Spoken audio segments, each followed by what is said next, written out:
मैंने कहा नया डाल देता हूँ। सही और हो गया, चेक करने की ज़रूरत नहीं है।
कौन आया है? विजय कुमार इस लिस्ट में नहीं है।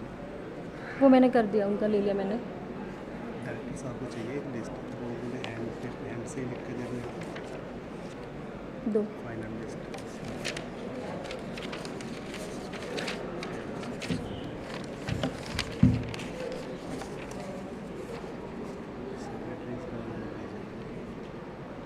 अभी तो एक ही आया है।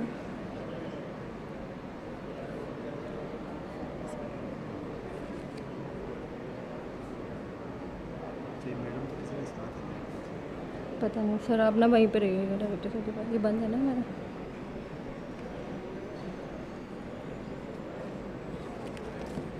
ये बाकी ना बाहर आपको मिल जाएगी लिस्ट वैसे बच्चों के पास।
हाँ ठीक।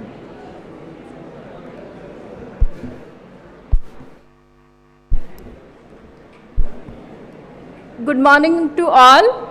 Please take your seats.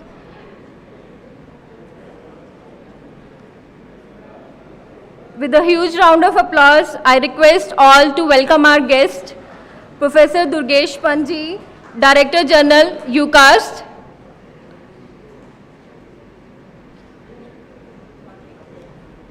A very warm good morning to all our invited dignitaries.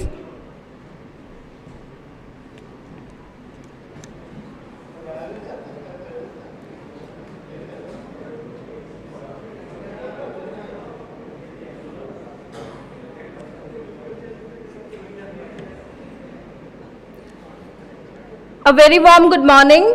I, Dr. Kritika Kohli, welcome you to the 7th day of CSIR-IIP's 1 week, 1 lab campaign. I humbly call the dignitaries to kindly come to the dais, please. Professor Durgesh Panji, Director General, Uttarakhad State Council of Science and Technology. Sir, please. Professor R. Pradeep Kumar, Director CSIR-CBRI-IIP. Dr. Anjan Ray, Director CSIR-IIP. Dr. G.D. Thakre, Senior Principal Scientist and Coordinator of CSIR-IIP's 1 week, 1 lab program. Shri Anjum Sharma ji, Senior Controller of Administration, CSIR-IIP. So please.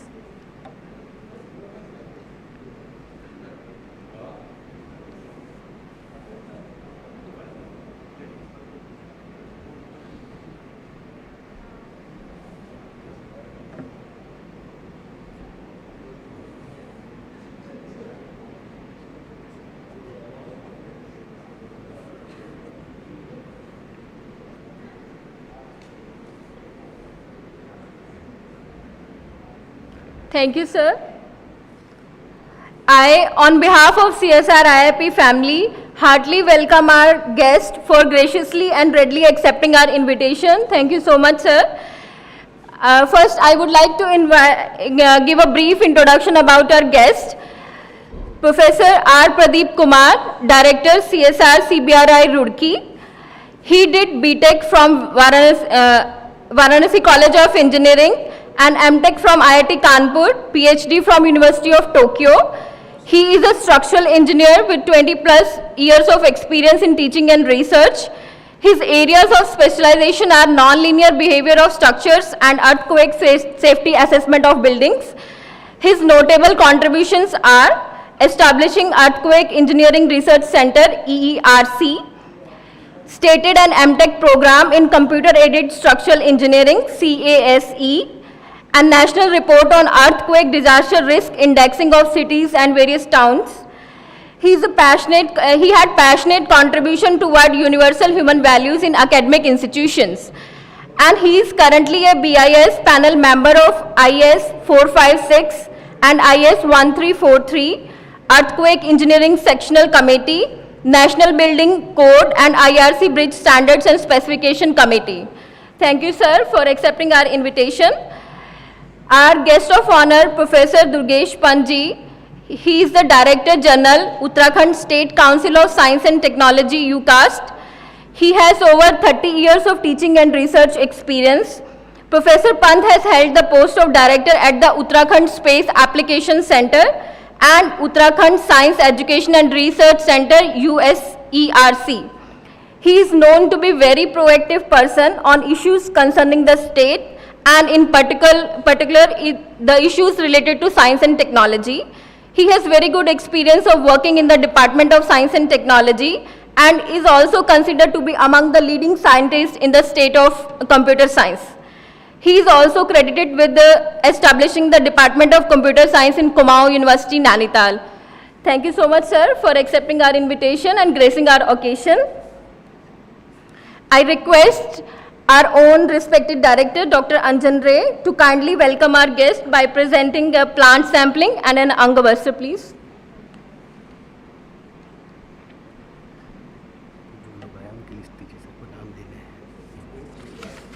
मेरे पास एक ही है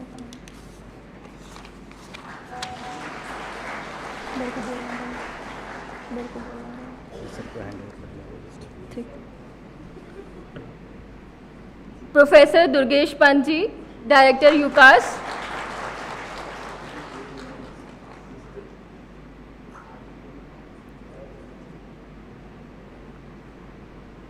Professor R. Pradeep Kumar ji, Director CSIR-IIP Roorkee.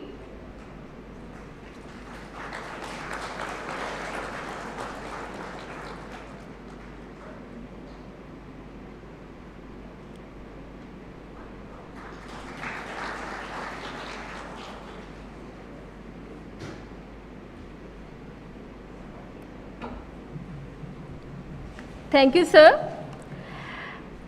Just a brief about the event. As per the direction of Honorable Minister of Science and Technology, Independent Charge, Dr. Jitendra Singh, CSIR-IIP's 1 week 1 lab campaign was inaugurated in Delhi on April 13, 2023. And today is the 9th event and it is the day 7th of the CSIR-IIP's 1 week 1 lab campaign. This campaign offers an opportunity to showcase the work being done by CSR labs so that others can avail it and stakeholders can learn about it. And I would like to mention CSIR-IIP's 1 week 1 lab event sponsors are ONGC MRPL, Indian Oil, ONGC Energy Center and Sudchemi. With these words, I request our dignitaries on dais to kindly light the lamp and inaugurate the event, please.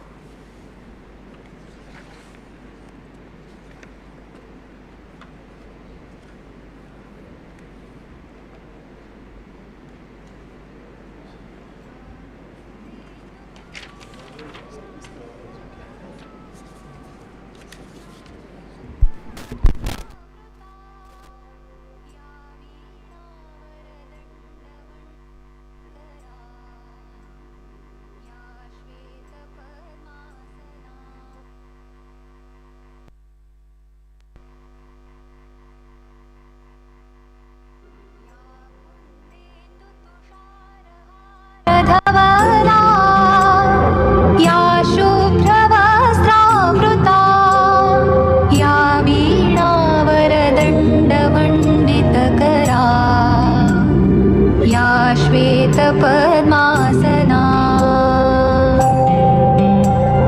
या ब्रह्माच्युत शङ्कर प्रभृतिभिः देवैः सदा वन्दिता सा मां पातु Saraswati Bhagwati. Thank you, sir, for your auspicious inaugural.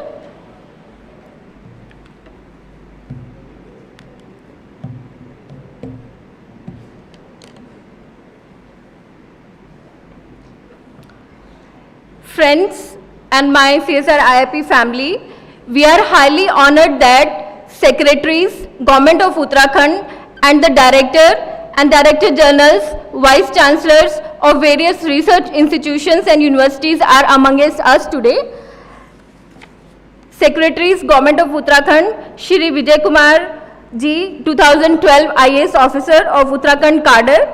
He is an additional secretary, Information Technology. Welcome, sir.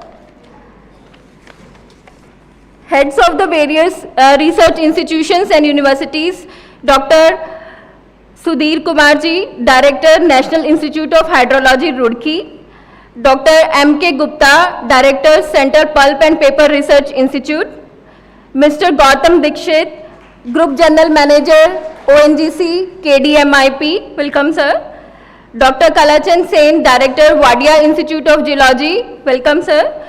Mr. Abhishek Rajvansh, Director, Central Institute of Petrochemicals and Technology. A huge round of applause for our invited guests, please. I thanks to all for making your presence despite your busy schedules.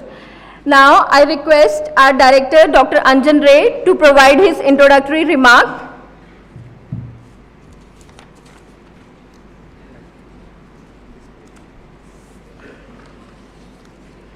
Good morning. Thank you all for joining us on another day of interesting weather when in the middle of April the standing wheat crop is probably getting a little bit affected under conditions that we would not have expected. We can clearly see that something is going on with regard to climate change. IIP has two basic mandates. One mandate is to do with reducing the energy dependence of India while ensuring affordable energy access. And the other mandate is to reduce the impact of energy usage on climate change. These things cannot be done in isolation. We need not only a lot of academic knowledge from complementary science to support our learning, a lot of technology from industries as well as from technology development organizations to deploy our learning, and we need the government machinery to make the deployment effective and socially relevant. In this context, today is the last day of our 1 week, 1 lab program. This 1 week, 1 lab idea was given by our Honorable Minister of Science and Technology, Dr. Jitendra Singh, sometime last year.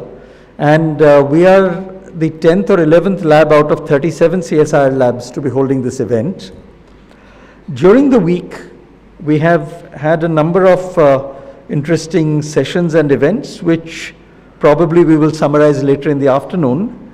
But in this session today, what we will be doing is highlighting some of the key work done at IIP, and then seeking to hear from all our distinguished guests, both on and off the dais, on what are the priorities for the state of Uttarakhand in which we as an academic and field deployment community can contribute so that our state is able to develop and progress in a sustainable, secure, and citizen-centric manner.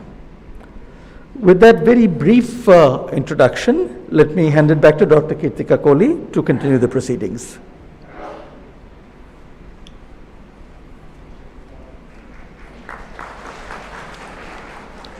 Thank you, sir, for your kind words.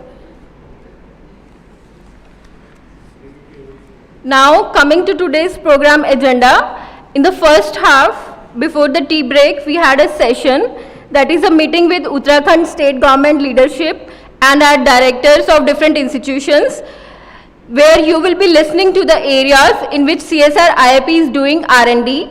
For the same, we have selected some technical presentations And after the presentations, we will have an interactive session with our dignitaries and to have their ideas and views on CSR offerings for the Uttarakhand state. To conduct this session, I call upon Dr. G.D. Thakre, Senior Principal Scientist, Head Tribology and Combustion Division, Head Science Communication and Dissemination Directorate. Dr. Thakre, please.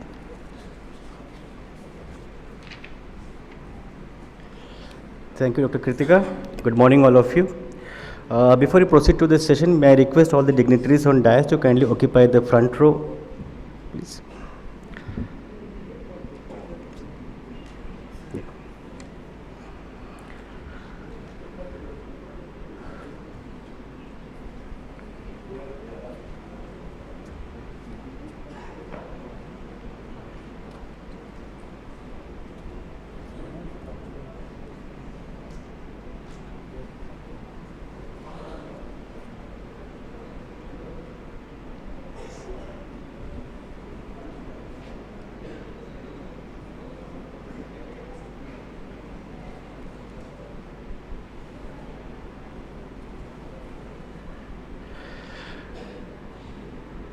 So we have 4 technologies lined up for this session. May I request the speakers to kindly occupy the seats on the dais. For the room temperature biodiesel and bioaviation fuel, Dr. Neeraj Atre and Dr. Salim. Waste plastic to diesel, Dr. Sanat Kumar.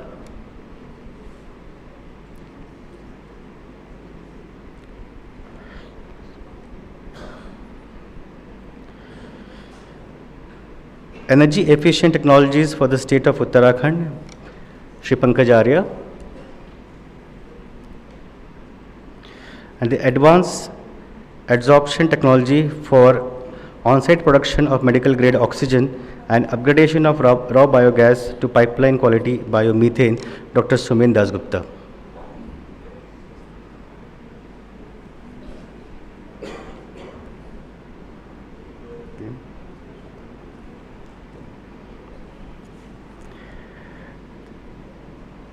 Thank you all. So let's begin with our first presentation on room temperature biodiesel and bioaviation fuel. Let's keep it an interactive session. After the presentation, if you have any queries or questions, let's take it up after the session. Okay. Thank you all. Welcome. Let's welcome Dr. Neeraj Atre for the presentation, please.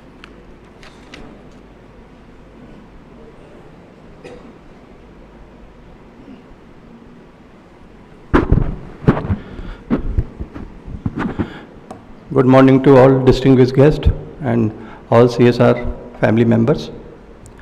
The topic of my presentation is room temperature biodiesel process, which is very much suitable for the all feedstock having free fatty acid content less than 10%. And as per National Biofuel Policy launched in 2018, the feedstock selected were non-edible oils as well as used cooking oil.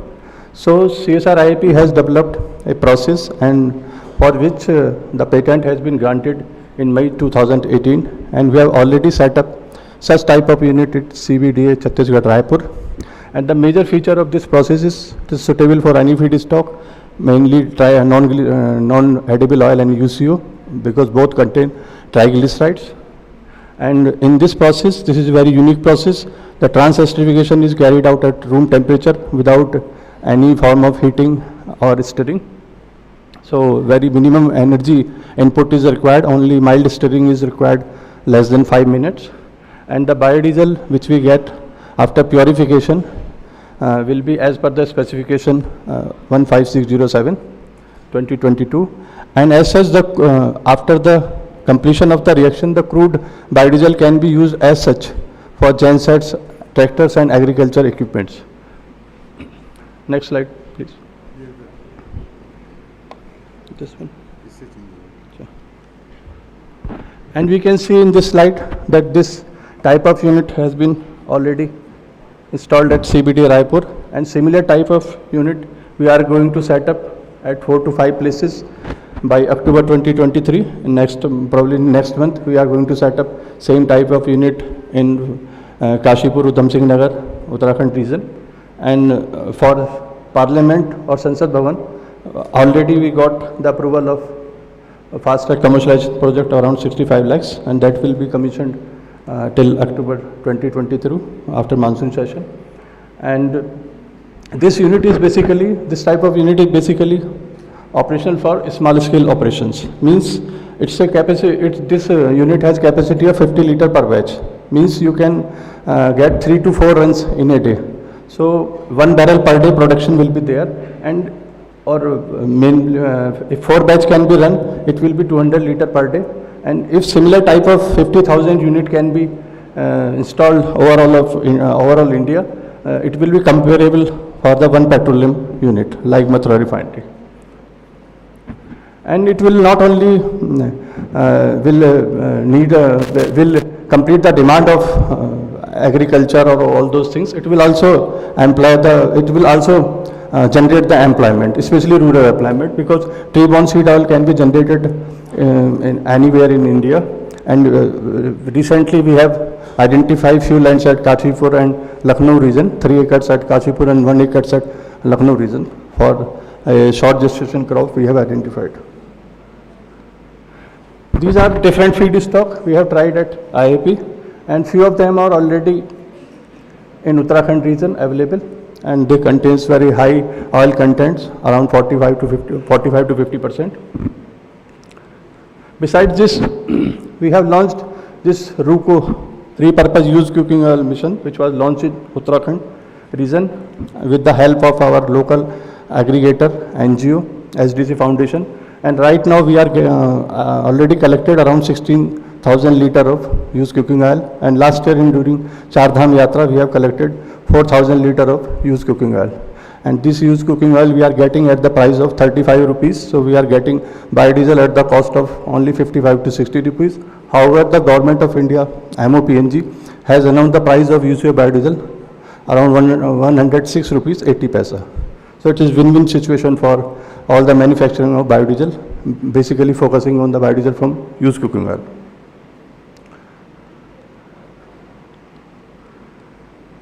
This plant we have already at IIP, and this is we have developed 5 liter batch unit, and we have implemented this type of batch unit during Char Dham Yatra, where we have, as I told, we have collected 4,000 liter, and we can simultaneously produce biodiesel, which can run the gen sets and all those things for the restaurants during Char Dham Yatra. So such type of unit, or such the demand of such type of unit has already we have received from Tata Energy, UP Bioenergy Board, and some private partner also.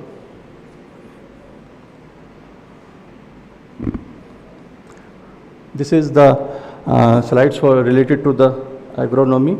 We have identified a short gestation crop for which is known as Ethiopian mustard, Brassica carinata. We have carried out such type of cropping at Kashipur in 3 acres of lands and 1 acre in Lucknow.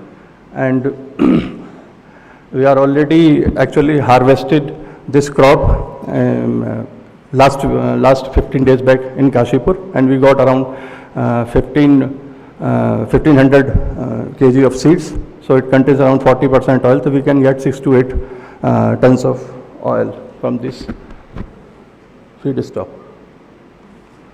This is the land we have identified for this Brassica carinata. Approximately 1 ton of oil per hectare is supposed to come from out of this harvesting, but we were little late in the harvesting, so we got around 0.6 ton of oil from the seed.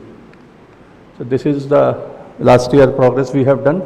During the CM visit of last year, we have given the demo of this unit, and at Kashipur, our Honorable Minister Satpal Maharaj Ji, Minister of Tourism, also visited the place, and we have done during Char Dham Yatra from at Rishikesh and Haridwar. This is all about my presentation on room temperature biodiesel. Now I invite Dr. Salim for bioaviation fuel. Thank you.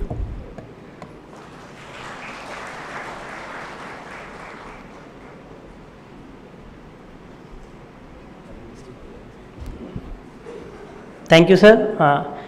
Good morning, respected chief guests from different institutes and organizations, and my dear colleagues. I will be presenting on the process which we have developed, and now we are commercializing this process. This is a single reactor HEFA technology. HEFA stands for hydroprocessed esters and fatty acid.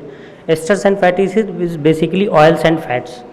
So this is we have trade named as Dilsaf process, and on 17th this brand has been launched in India Habitat Center, which stands for drop-in liquid sustainable aviation and automotive fuel.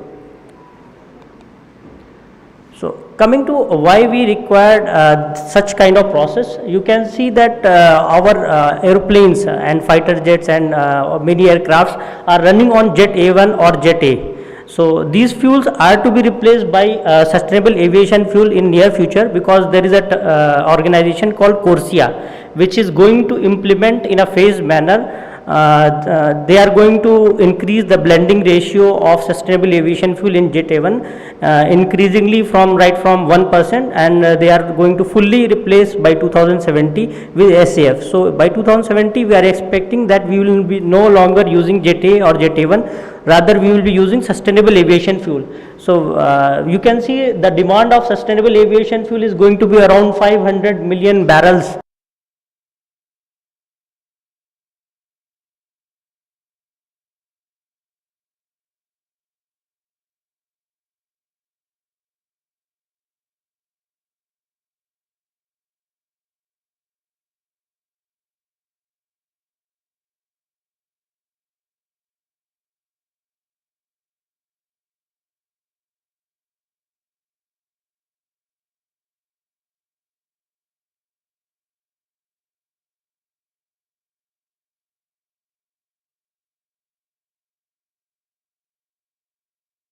We say deoxygenation, cracking and isomerization. So the identity of oil is completely changed into hydrocarbons, where you will get sustainable aviation fuel, which we also call biojet fuel, the diesel, which is a very premium diesel, high CT diesel, and it could be 100% replace your normal diesel.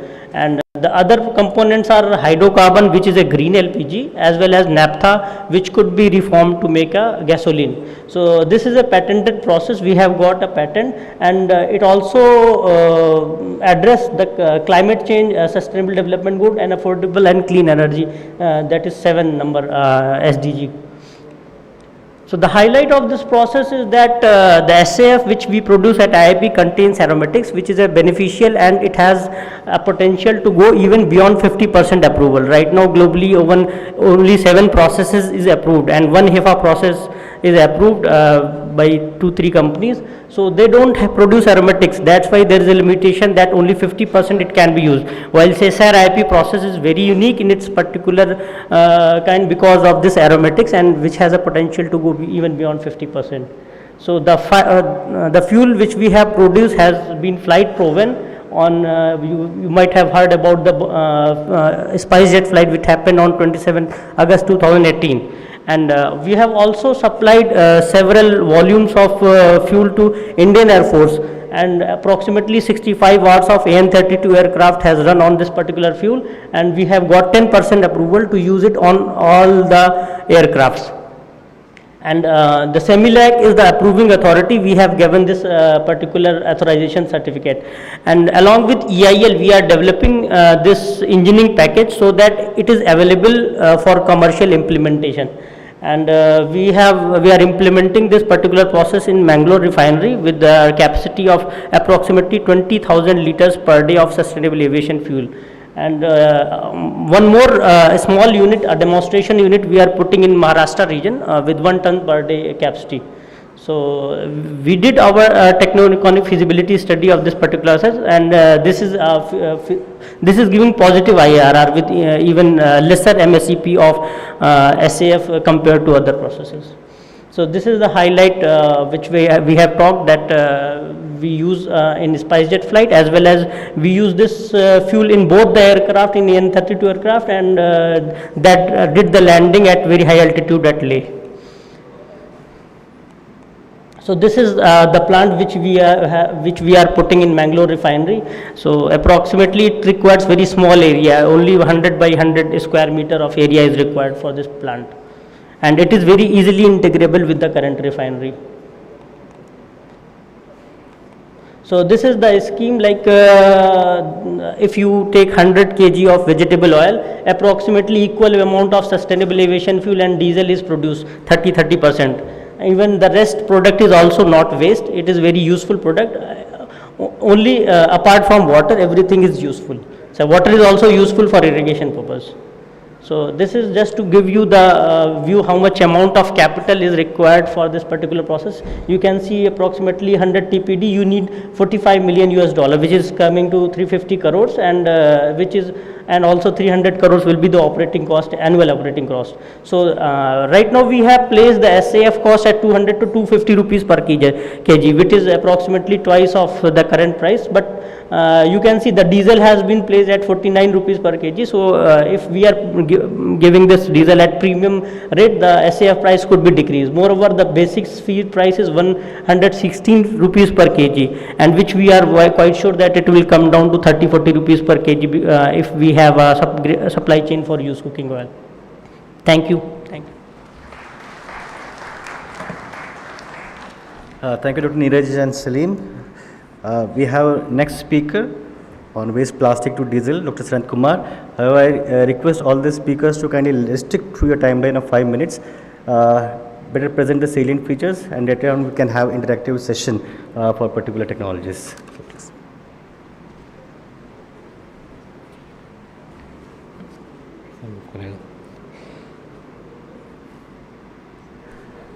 Thank you, Dr. Thakre. A very good morning to all our invited guests, vice chancellors from the universities, directors from the nearby labs, and senior officers of Uttarakhand. I would be just giving a bit overview of the work that we have done for converting waste plastics to diesel. Next.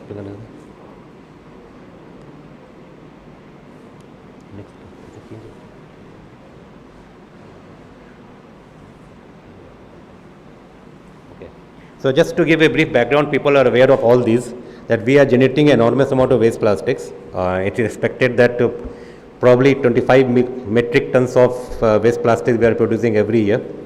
And we are able to recycle, as an estimate, roughly between 40 to 60%, depending on various projections that have been made. The remaining are getting littered and having a real threat on the ecosystem. Now, to address this issue, we thought about these plastics as a molecule which has got high energy. So it's better to redeploy these molecules for useful purpose. Taking this into account, we have taken this work. This work was supported by our PSU GAIL, who has funded this project all over the period right from the inception. So this basically summarizes what we are having. So what we have is that you have got three options to convert waste plastics, particularly the polythene and the polypropylene type of flexible plastics, which are the real threat. You can take either of the option, going either to gasoline, or you can go to diesel, or you can go to a third aspect, that is BTX or aromatics, which are raw materials for the petrochemical industry. So the novelty of this part is that you can get these products exclusively, and the fuel is meeting the standard specification of BS6. So these are all gasoline and diesel are drop-in fuel. You can directly put it in your vehicle. Now this is the pilot plant we are having. So we started with a very small lab scale, about 100 grams feed, and we scaled up to a bench scale where we used about 10 kg feed, and now we are having a 1000 kg pilot plant working in our institute, in our campus. I think guests can have a visit to this site today. Now this we are working to generate the data for a real commercial plant, which we project a 10 ton per day plant, which is likely to be economical. And by the end of this year, we would be in a position to offer this technology for commercial applications. This is just to give a glimpse that how the properties match with the BS6 fuel. These are the actual properties of the fuel obtained from the plant, and these match with the requirements of the refinery diesel and gasoline. This is the same with the diesel that we are getting from the plant. We have done some tests. Apart from the analytical test, we have an engine testing laboratory in our institute where we have tested them for the emissions, and the emissions are equivalent to what it is obtained from the refinery diesel. Certain cases we are having lesser emissions. Also, we have now used it in our bus. We have a mini bus where we have put in this diesel directly from the plant and we are running the bus. So that proves the point that it can be used as a drop-in fuel for vehicles, for diesel vehicles. Now, coming to what we can use and what we cannot use. So the feedstock is basically quite broad in the sense that we can take any polythene or any propylene, whatever nature, whatever is the recyclability, even the end of life dark plastics can be taken in this project. Okay. The product, diesel can be used for vehicles, so or maybe running pumps, genset, whatever it is. Similar is the case with gasoline, and the aromatics can be used as feedstock. But there is an issue here is that as of now, gasoline and diesel cannot be retailed by anybody except the oil marketing companies. So, as I said, we want to use all the dirty type of waste plastics, and in India, the way plastics are being collected and stored, we already have set up a pre-treatment process also, which is quite a robust process. So, what we do is that we take the waste plastics, and then there is some manual sorting. We have a step of air blowing, we shed it, and then we have a optimized step of segregation and washing. So here we can take out plastics what we need, reject what we don't want. They are also washed, dried, agglomerated, that means densified, and then put in the plant for converting diesel. So these are the pre-treatment equipment which are available in this pilot plant site. Now concepting this, since sourcing of plastics is one of the major issues, so we have taken initiative with one of our NGOs here, the Social Development for Communities Foundation, and we have introduced this a concept of plastic bank. So where we are communities, they are active and they have encourage the people to collect the plastics there also. So this has picked up to a great extent, and we are getting some plastics directly from the plastic banks. Remaining plastics we are taking from the landfill sites, which are the real landfill sites from Uttarakhand. So we have identified it in a very simple way as to what needs to be picked up in a plastic bank, what needs to be rejected. So now this also requires funds. So we are suggesting that since with the new plastic waste management rules, there is a responsibility of extended project responsibility for the producers and brand owners, producers, importers and brand owners. So they may be roped in to give a financial support for converting this collection mechanism. And now just come to the main point is that how this technology is going to be useful for the Uttarakhand state.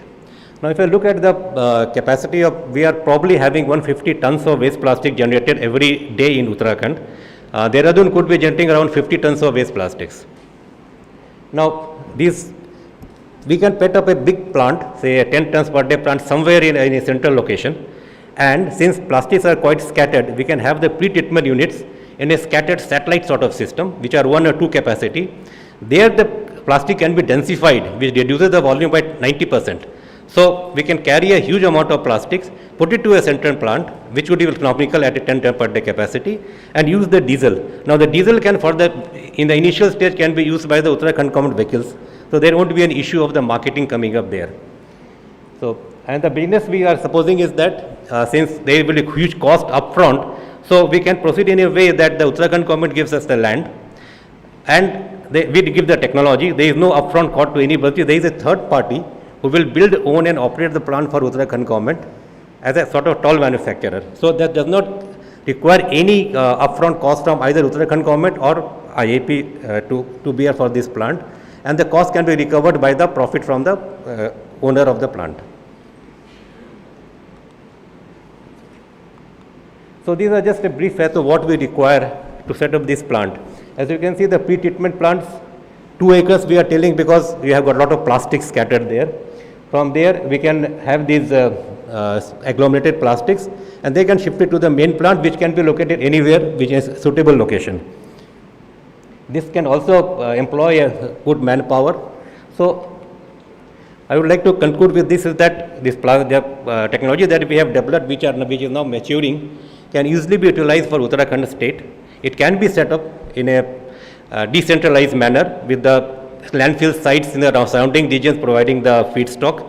The Uttarakhand state government, maybe state transport buses, can use the diesel to run it, and we can also use the producer, importers and brand owners of the plastics, because now they are mandated to recollect the plastics they are introducing in the market.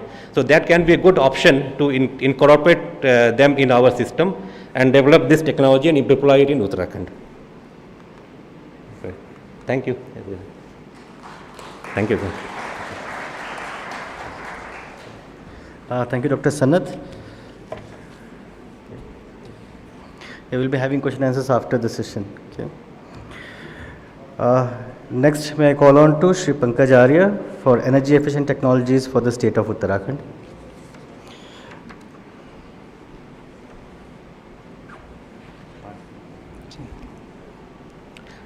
Respected Chief Guest Professor Pradeep Kumar ji, our guest of honor Professor Durgesh Pant ji, our respected Director Anjan Ray sir, and all the dignitaries present in the front row and in this hall. In my brief presentation, I'll be talking about the energy efficient technologies that our institute has developed, and some of these technologies are already being used in the state of Uttarakhand, and some of the technologies are ready to be implemented in the state of Uttarakhand. I'll be speaking both in English and Hindi because some of the technologies are related to the grassroots level and are related to the common people. So I always feel very comfortable to explain the details of those technologies in Hindi. So I hope you won't mind that. So the first technology that I'll be talking is the domestic cooking stove for piped natural gas. As we all know that we have been using LPG for the domestic cooking purpose, but over the past few years the natural gas is being used extensively in all the major cities of India, and now it is being expanded to all the parts of our country, which will eventually reduce burden on the heavy imports of LPG. So this is the this looks like a very common cook stove, but I'll take very pride to say that this is the first domestic cooking stove which is dedicated for the piped natural gas. So this cook stove runs on piped natural gas, and this is 25% more efficient than the in-use PNG stoves that are being used in various major cities now. So what we have been doing so far, that we are just converting our old LPG stove to run with PNG, and this conversion, this retrofitment actually reduces its thermal efficiency by 20 to 25%, and also it is not safe for use, because in many of the cases we have observed that the flame lift phenomena occurs and there is sudden extinguishment of the flame from these burners. So this is the first stove which meets all the requirement of IS standard 17153, and the technology has already been commercialized to 41 manufacturing companies of India, and it is being used in many parts of our country. So this is one technology that can be very beneficial for the state of Uttarakhand also, because if we take the number of connections in Dehradun and Haridwar, so we have around 45,000 connections right now, and with the potential of energy conservation, this can save natural gas of the order of 10 crore per annum. And this technology has been extensively popularized through various forums, and we also provide various technical support to the manufacturing companies, to the user as well.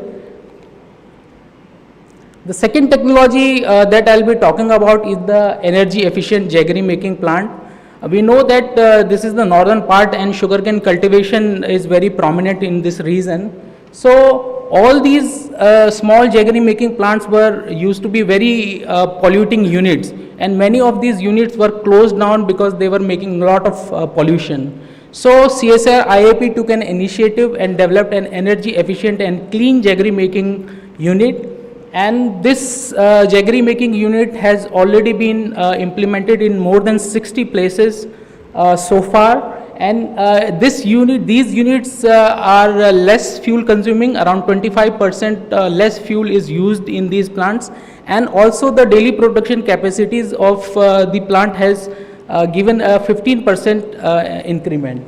So, and also the smoke level, you can see in the picture that these units are almost smokeless units.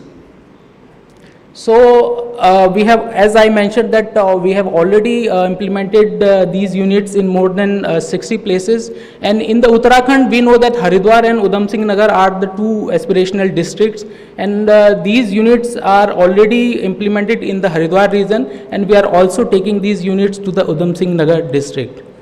We are also providing training and skill development to the farmers, and we are providing all the supports that we can offer. And the third technology is the improved biomass chulha, cook stove. This chulha we have designed specifically for pine needles. As we know that Uttarakhand is a hilly state and more than 60% of its land is covered by forest. So pine needle is a major challenge for the state of Uttarakhand because it causes forest fire. So this chulha we have developed specifically for the pine needle briquettes, and it has been extensively tested at various places in Champawat also. We have tried few of these chulhas, sir, and it is giving very good performance. It has lowered down the indoor air pollution limits, and also its efficiency levels are quite high. So we are giving actually training to the local people that how to fabricate these chulhas, and we are also incorporating some of the new technologies like TEG to generate a small amount of electricity.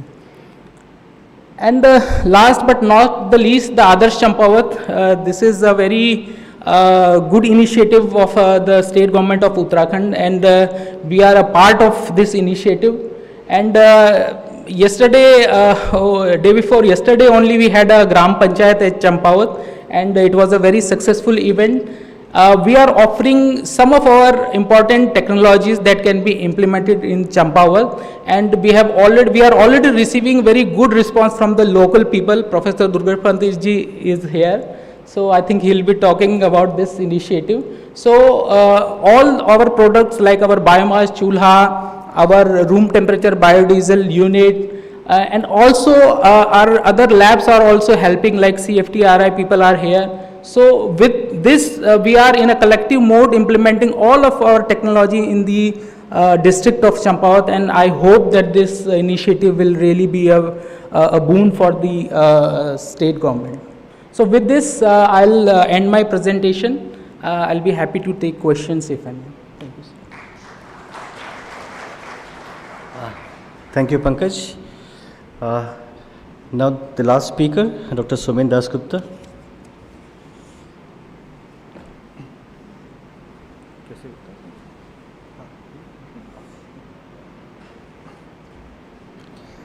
Good morning, our honorable guests, representative from press and my colleague at CSIR-IIP. So I will be presenting two of the technologies that we have recently, during this challenging time of pandemic, we developed and translated to industry. So one of the technology is directly related to pandemic management. So during the initial phase of pandemic, our director, Dr. Anjan Ray, he anticipated that there is going to be a huge demand of medical grade oxygen. And he instructed us, because since we are working on separation process area, so he gave us an instruction. So you developed a technology which should be better than the conventional existing technology and should be more productive and at the same time should have lower cost. So the conventional technology for medical grade oxygen is cryogenic liquid oxygen, but those are all centralized big facilities, and during this pandemic, I mean, we all know there's unique challenges due to the logistics of this procuring this liquid oxygen. So if need was felt for on-site generation of medical grade oxygen generators at hospital, where the patient will directly be benefited. So the medical grade oxygen is basically as per Indian pharmacopoeia, it is 93 plus minus 3% oxygen. And also there is specification for carbon dioxide and carbon monoxide. So depending on the requirement of patient, I mean as per his need, it could be, the requirement could be 5 to 20 liter per minute. For critical patients, it's typically 10 liter per minute. So what we did is that we developed a technology which is slightly different than the conventional pressure swing adsorption based technology. So by introducing a novel vacuum regeneration step, we could increase the productivity of the process by almost 50%. So what we did is that we because this molecular shifts which attracts nitrogen from the air, so they after some time they get saturated, and the regeneration is done by reducing pressure, but that regeneration is not very efficient. So by introducing a vacuum step, we could improve the dynamic capacity of the adsorbent by 50%, and that led to almost 50% more productivity of the this PBS oxygen generator.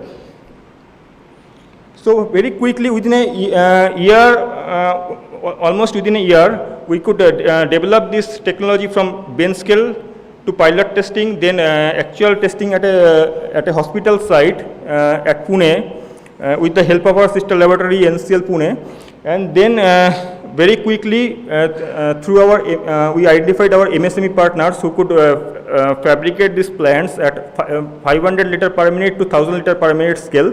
So we scaled up the process and actually implemented it at 108 government hospitals and under the funding from PM CARES, and as well as apart from that also around 40 more plants was procured by different state governments and different private hospitals. So the highlight of the technology is that it is very modular in nature. It has more productivity in terms of medical oxygen generation. It has small footprint. The energy consumption for producing this medical grade oxygen is lower than the conventional PSA, and it has a payback period of typically 8 months. So this is some of the this pilot scale was actually inaugurated by our Director General at that time, Sri Dr. Mande, and after his announcement, we immediately went for a field demonstration at one of the hospital at Pune, and followed by that this actual implementation at higher scale was done at different government hospitals. So currently we have footprint at 14 states and 2 union territories across India, and we are catering to the medical oxygen need of 15,000 patient beds currently. So we have transferred this technology to several MSME as well as multinational companies, even PSU like BHEL who have produced based on our technology, and so already the technologies, this medical grade oxygen technology is matured. It is performing well at almost over 2 years. It is running perfectly without any hiccup, and so we can. we are open to offer to this technology to whenever future needs will arise. It's already available with us. So another technology I would like to highlight. It is related to what we did with medical grade oxygen. It is also adsorption based technology, but it's slightly different. So as we are all aware that biogas is a renewable fuel, and this biogas is generated by anaerobic decomposition of different organic matters. So this raw biogas has considerable amount of carbon dioxide, which is an inert gas. It has no calorific value, and it also contains toxic compound like hydrogen sulfide, toxic as well as corrosive. So if we can remove this carbon dioxide and H2S, then what we can in that process we can enrich that methane from typically 50 to 60% level to more than 90% level. So there is a BIS specification for that. If you want to use this upgraded biogas as a renewable fuel, as a replacement of CNG, compressed natural gas, or even as a replacement of piped natural gas, which are all fossil fuel derived. So it could be a renewable alternative to that, and to get similar performance, we have to enrich it to at least 90%, more than 90% level, and there is a very stringent specification for other components, like carbon dioxide should be less than 4% if you want to use this gas as a vehicular fuel. And also there is a strict specification for hydrogen sulfide, oxygen, moisture. So we have developed a very efficient vacuum swing adsorption technology. So what we do is that the raw biogas we pass through a molecular sieve bed, a specially designed molecular sieve bed. So in that bed is selective for the carbon dioxide and H2S. And what it generates is as a methane enriched fuel. And after some time, there is this, during cyclic operation of this process, we regenerate the bed by applying vacuum, countercurrent to the feed direction. So in that process, we also generate a very highly concentrated carbon dioxide, which also has a value. We can utilize that carbon dioxide for making different value-added products like dry ice, for example. It can be also used as a metal cutting gas. There are other greenhouse gas applications. So there are two valuable components from this raw biogas which are of direct relevance. One is methane, of course, as a renewable fuel, and another is carbon dioxide, which also has several uses. So this technology for last 4-5 years we perfected this technology. We demonstrated at a pilot scale in one of the municipal corporation site at Pune through one of our MSME partner. They were running a biogas digester at Pune municipal corporation site at Katraj. So that is a basically sorting facility of all the municipal solid waste. So the organic part of that they are putting in a big digester, and they are producing from that whatever biogas was getting generated, they are producing electricity out of that. So because we didn't have any facility at our campus for demonstration of our process at large pilot scale, so we made a skid mounted unit and we transferred it to Pune and integrated with their biodigester to test our process. And to check whether we can meet the BIS specifications and if we can maintain this performance over a long period of time. So we tested it for continuously for 3-4 years, and successfully, it gave a very stable performance. And so there are several advantages in terms of low energy requirement, in terms of very stable performance for this biomethane. And recently, I am happy to inform that last evening actually our first technology transfer happened in presence of our Honorable Minister of Jitendra Singh.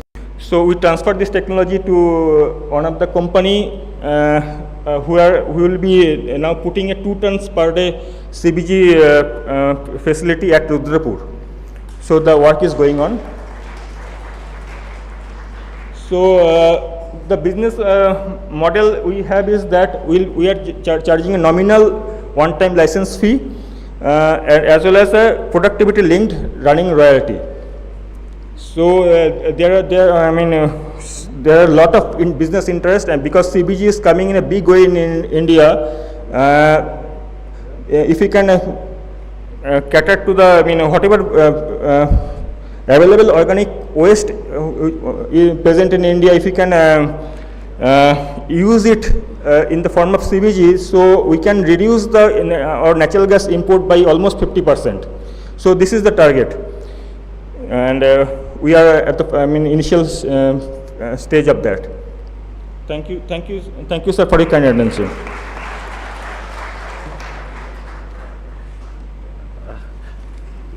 Thank you, Dr. Sumin. Okay. So these were the technologies and offerings of CSIR-IIP for the development of Uttarakhand state. We will be more than happy to provide these technologies for the betterment of the people and their living at the state. We are committed towards the state, towards the development of the nation as a whole. As you must have been witnessed, CSIR-IIP is flying high with the biojet fuel, but at the same time we are also concerned about the grassroots level people and looking after their needs, like by the development of biomass chulha, the PNG burner, or the jaggery picking plant. With this, now the floor is open for interaction. May I now first invite Shri Deepak Kumar, Secretary Program Implementation, to kindly present his views on our offerings to the state and how we can go for the development, propose it for the state, development of the state. May I invite Shri Deepak Kumar.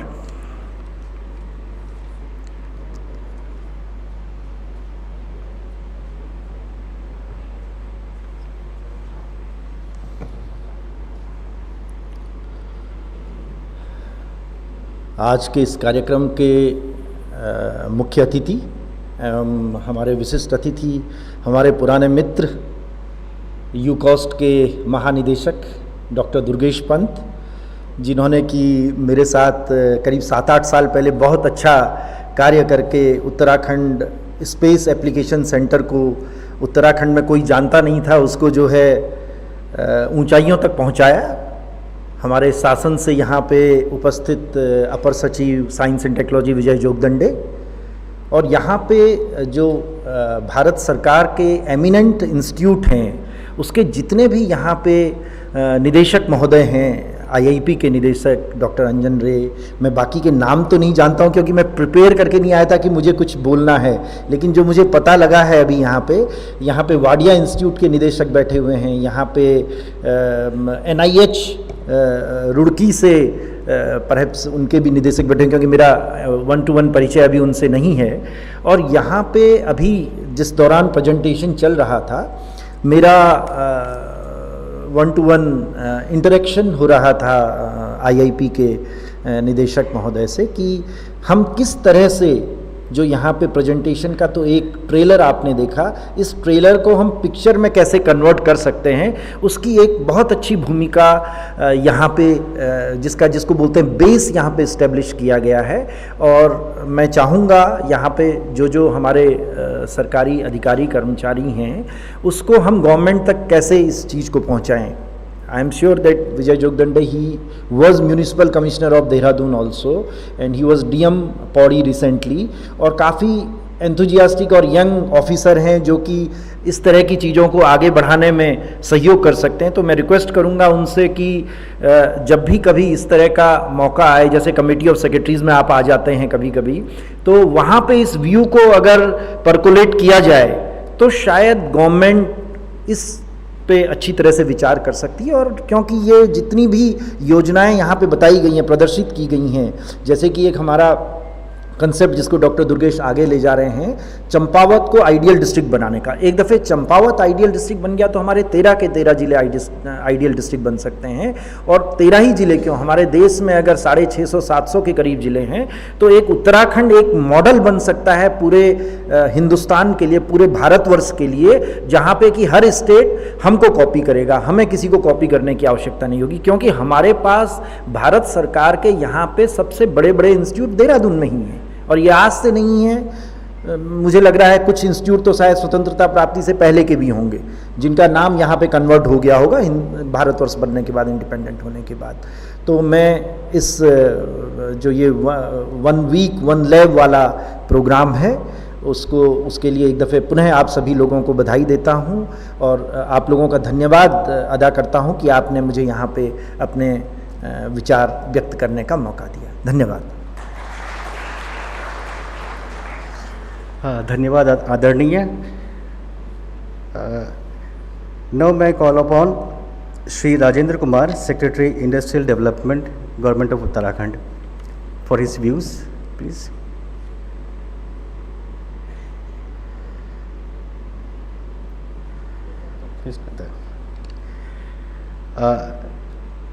Let's move on to Shri Vijay Kumar, Additional Secretary Information Technology, for his comments, please.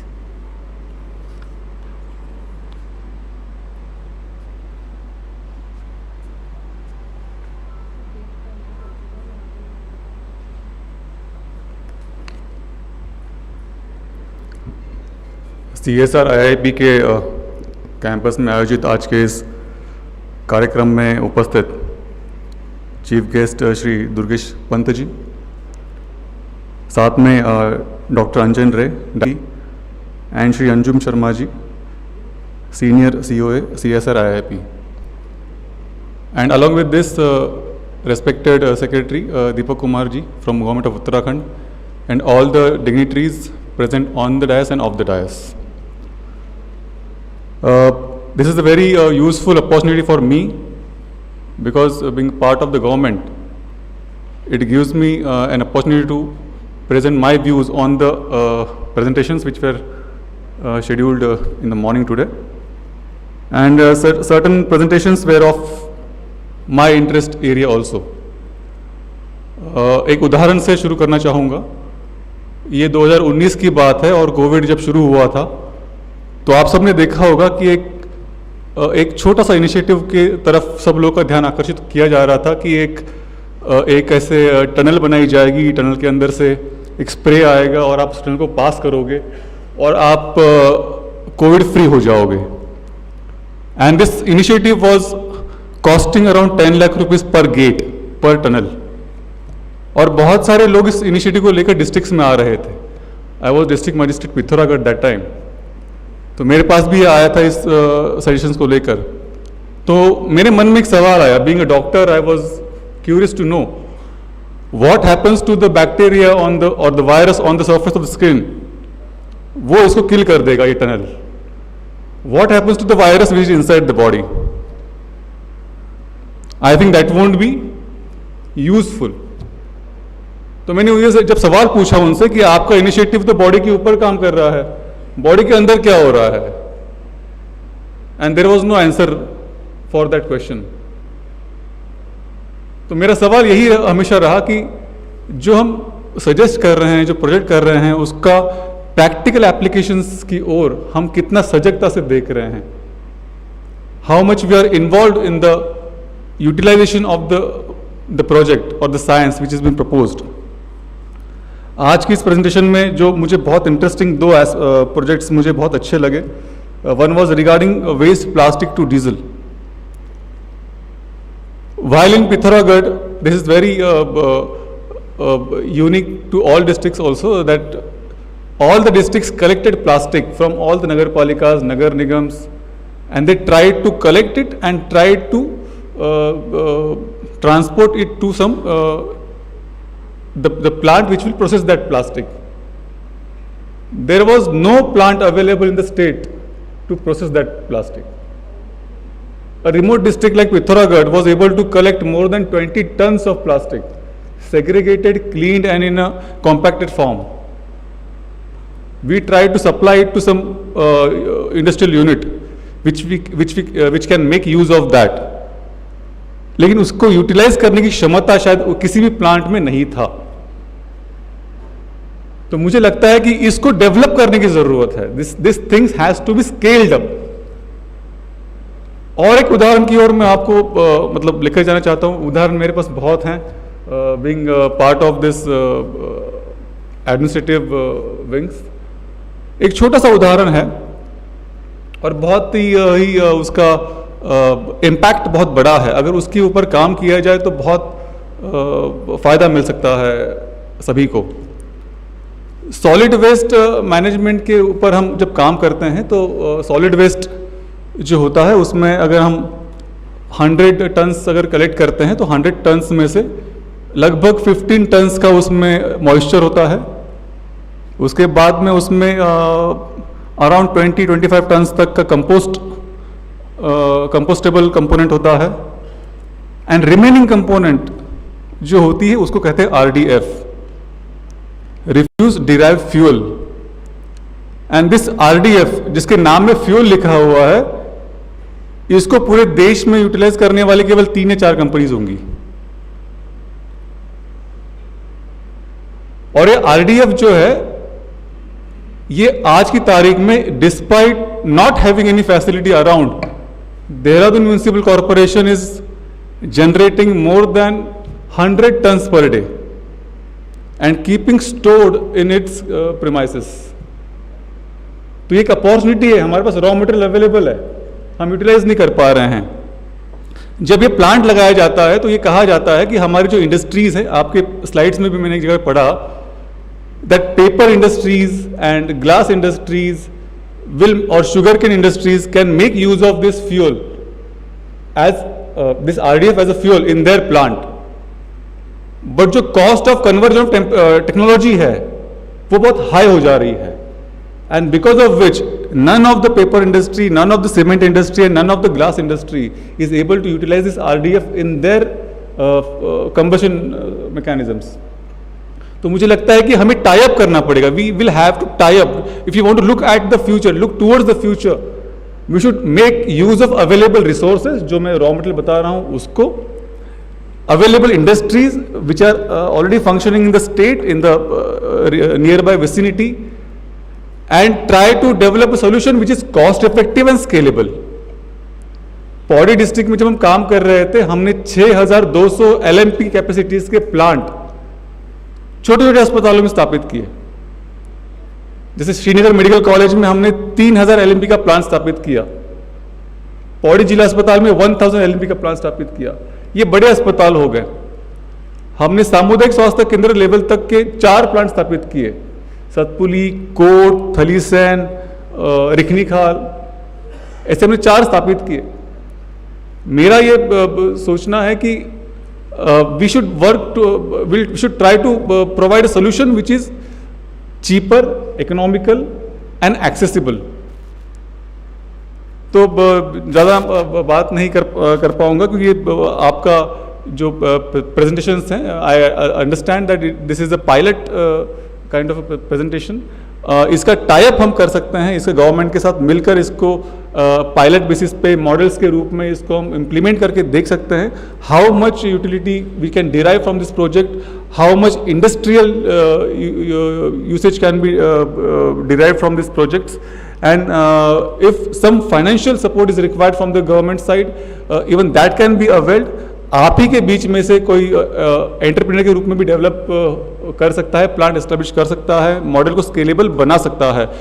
मैं उम्मीद करता हूं कि ये seminar उस दिशा में उठाया गया एक कदम के रूप में आगे आएगा और मुझे इस मंच पर बोलने का अवसर प्राप्त था, उसके लिए धन्यवाद. Thank you.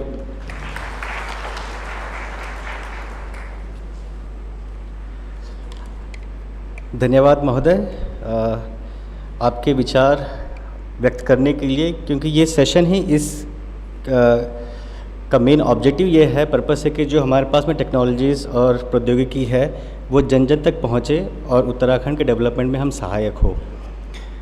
श्रेणी को आगे बढ़ाते हुए, श्रृंखला को आगे बढ़ाते हुए मैं अब निवेदन करता हूँ doctor Kalachand Sen, director Wadia institute of Himalayan geology से, कि वे कुछ शब्द कहें.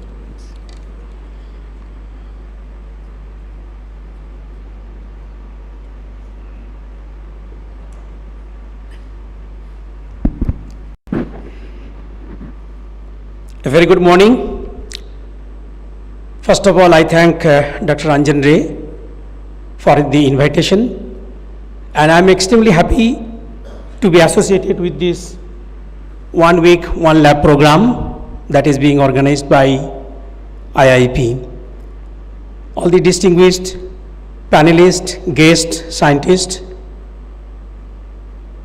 I congratulate the director and the entire team for making an outstanding contribution in the energy sector, providing solution to some of the industry challenges which are the mandate of CSIR. That we have seen from the talks that IIP has made an outstanding contribution to the different issues what we are looking to have energy security in our country. Starting from, they have developed that biojet fuels, from the waste plastic to diesel, from the used cooking oil to biodiesel, and we have also seen PBSA technology for the medical oxygen and energy saving gur bhatti, as well as we have also seen some sort of benzene recovery unit. So they have made a tremendous contribution in the energy sector. And energy is the prime driver for the economic development of any country. And if you look into today, the 80% of the world's energy requirement is made by fossil fuels, which generate carbon dioxide and other greenhouse gases, which are responsible again for the global warming and today's much talk issue on the climate change, which is causing excessive rainfall, leading to landslides and flash floods, excessive snow precipitation that is leading to avalanches, and Uttarakhand state is one of the state in our country which is mostly affected by the disasters. So how will we be able to mitigate or first of all comprehend the issues related to disasters, and will provide some sort of mitigation measures so that we can have sustainable development of the new state Uttarakhand. If you look into UN convention, then there are some sort of mandate we have taken that towards the carbon footprint, carbon neutrality by 2050, net zero carbon by 2070, and to reduce the temperature by 1.5 degrees Celsius. Lot of efforts are on to tap the renewable and green energy, whether it is in solar, whether it is in wind, whether it is in hydrogen or hydro, nuclear, geothermal, ocean current, tidal waves, waste to energy. We have seen lot of things, batteries on wheels or electric vehicles, but we have not been able to make any breakthrough into this region.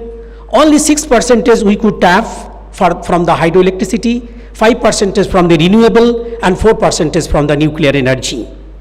Till date, an International Energy Agency has predicted that fossil fuels will remain, and 31% is made by the oil, 27% by the coal, and 24% by the natural gas. So we have a greater opportunity and scope to supply an affordable and renewable or green energy resources at a faster rate and at a large volume, because the gigantic requirement of the energy is so much which is given by the fossil fuels, and to supplement it, to make an alternative, to bypass it, we need to evolve a technology that will give the energy security of the whole world, including our country, if we want to look into the renewable and green energy sector. But we have not been able to make that. So great challenge lies ahead of us, and we can do that. We have seen our expertise, we have seen our resources, utilizing based on that we will be able to make it. So the challenge before us lies to provide an affordable, green and renewable energy resource which can be tapped at a faster rate as well as in the large volume. This is one solution we can have. And second, we can have a slow transition towards the low carbon and environment safe energy supply by developing a hybrid technology, by mixing 2 or 3 energy resources, just like solar and wind with the geothermal, or maybe solar and wind wherever possible, that water current, ocean current, etc. And in Uttarakhand we have mapped from the Wadia Institute 40 geothermal resources which is capable of producing 400 megawatt of power per day. So we need to develop some sort of hybrid technology by tapping 2 or 3 different sorts of energy and look forward the low carbon and environment safe energy resources. So this is not possible. Then if we have to depend on the fossil fuels, other alternatives are also there. We need to efficiently capture the carbon dioxide from the static sources. That can be factories, that can be factories, that can be some sort of processing unit, that can be household. From the static sources, we have to capture the carbon dioxide by innovative approaches, whether it is absorption, hydration, or other ways. Or from the dynamic sources, that can be transportations. And they convert them, that carbon dioxide, into usable products, that in situ, and that can be carbonates, which can be used for the glass, pulp, drugs, cement, or maybe water softener, or it can be converted into another usable product like methanol and its derivative, which can be used for the synthetic fabrics, maybe some sort of paints, maybe some sort of plywoods or agrochemical products. Or we can utilize that carbon dioxide produced into usable processes that can be used for the for the flooding into the enhanced oil recovery, for the production of the methane that the cleanest hydrocarbon, methane, from the huge gas-heated reservoirs available into the oceanic environment by molecular substitution. So we have a lot of opportunity ahead of us, besides the things what we have been doing in different ways, that which will help us to make a growth and development of Uttarakhand state. Thank you very much. Thank you very much, sir. We indeed would like to listen and hear from all our speakers, all our guests today. But as we have short of time, I would request all to kindly limit to 2 to 3 minutes. With this, may I now invite Dr. Sudhir Kumar, Director, National Institute of Hydrology, Roorkee, please.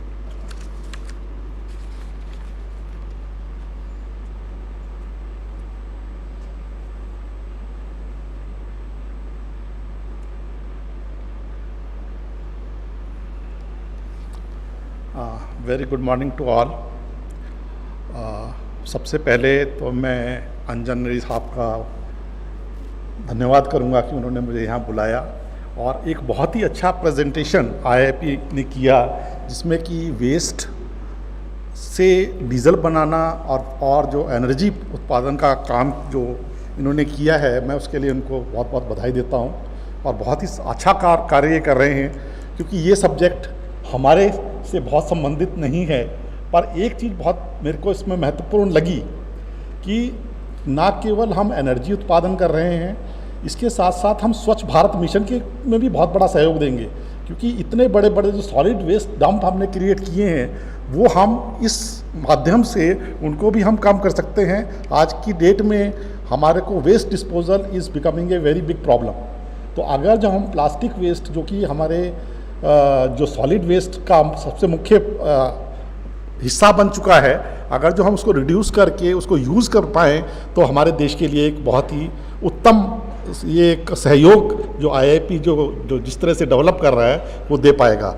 तो इसके क्योंकि हमारा subject पानी से related है और ये बिल्कुल अलग है, हम लोग क्लाइमेट चेंज पे काम कर रहे हैं। क्लाइमेट चेंज का इम्पैक्ट, जो ग्लेशियर मेल्ट हो रहे हैं उनके ऊपर हम उत्तराखंड में काम कर रहे हैं, स्प्रिंग्स के ऊपर हम काम कर रहे हैं, जो कि हमारे क्लाइमेट चेंज की वजह से, क्योंकि क्लाइमेट चेंज की वजह से क्या हो रहा है, intensity of rainfall is increasing, number of days of rainfall are decreasing. उसकी वजह से जो इम्पैक्ट्स वाटर रिसोर्सेज पे पड़ रहे हैं, उनके लिए हम काम कर रहे हैं। परंतु डायरेक्ट अगर जो हम पब्लिक के लिए की बात करें तो उस तरह के काम हम लोग नहीं कर रहे। हम लोग रिसर्च इंस्टीट्यूट हैं, तो इसका हम जो नदियों में प्रभाव आ रहा है ग्लेशियर मेल्ट का, आगे क्या होने वाला है, इस तरह के हम काम कर रहे हैं। तो ये सब कार्य उत्तराखंड स्टेट के लिए बहुत यूज़फुल होंगे और हम इस तरह के काम करते रहेंगे और आप लोगों के लिए तो उसको सहयोग देते रहेंगे। Thank you. Thank you, sir. May I invite Dr. M.K. Gupta, Director, Central Pulp and Paper Research Institute. Okay. Let's move on to Mr. Abhishek Rajvansh, Director, Central Institute of Petrochemical Technology, CPET.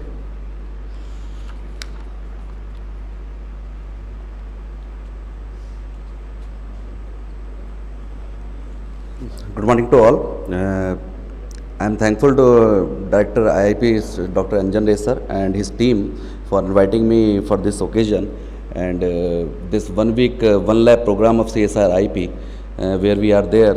So this is the showcasing of the IIP's working, what they are doing for the benefit of the state of Uttarakhand as well as the humankind or the mankind.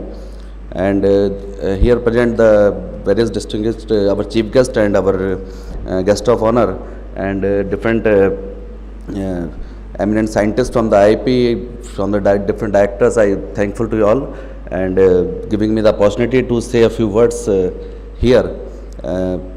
Our center, that CPET, is a very new center here, and being a small time, we have collaborated with IIP also. We are having the MOU for the scholars exchange as well as the faculty exchange and the sharing of the facilities which we have. We are at center Dehradun Doiwala. We don't have the various research facility as of now, but we are into the picture and coming joining hands with the IIP for the same. regarding this waste to, our main field is basically plastics, and now we are converting our domain to petrochemicals. So the main area is the waste to the oil, which Dr. Sanat Kumar is also making and giving the brief introduction. Here the constraint was the polyolefins, basically the PP and the polyethylenes, and those are the widely used material as a single-use plastic which was banned as of now. And but I request that this some more research can be done in for the different more plastics, because this polyolefins is the majorly used in packaging, but still other plastics are using, and those needs to be converted resourcefully. And regarding additional secretary sir told about the RDF also, so that also can be taken up by the IIP as a challenge and do the needful for the recovery of the same. And in the presentation already sir informed that 40% of plastic waste was not collected. This is actually the great figure. Even we can say we cannot, so we will not give the consultant of 40%. We should give the consultant of 60% basically, which can be recycled, and that is a huge in India comparatively to the whole world. Whatever the plastic we are using, we are recycling 60% of the same, through various organized sector as well as the non-organized sectors. And CPCB now doing the well good job, and the sir has already told that some things has been collected, and they have created the plastic banks also for the collection of plastics awareness. So some more support is required from the various institutes whose directors are present here to support the IIP in this mission, and as well as from our home side also to guide the students and doing the needful for the collection of plastics, so that they can make more biodiesel or the petrochemicals from that plant. And by this thing, I'll stop my words, and thank you all for inviting me again, and thank you, sir. Thank you, sir. Let me now invite Mr. Gautam Dixit, Group General Manager, ONGC KDMIP.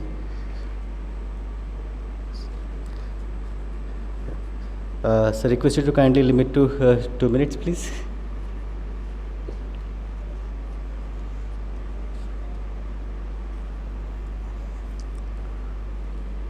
Suprabhatam, good morning to all. Doctor Anjan Ray sahab और सभी वरिष्ठ अधिकारीगण, directors Uttarakhand सरकार से और different institute से, IIP team IIP, doctor अंजन यहाँ के डायरेक्टर साहब का मैं आभारी हूँ।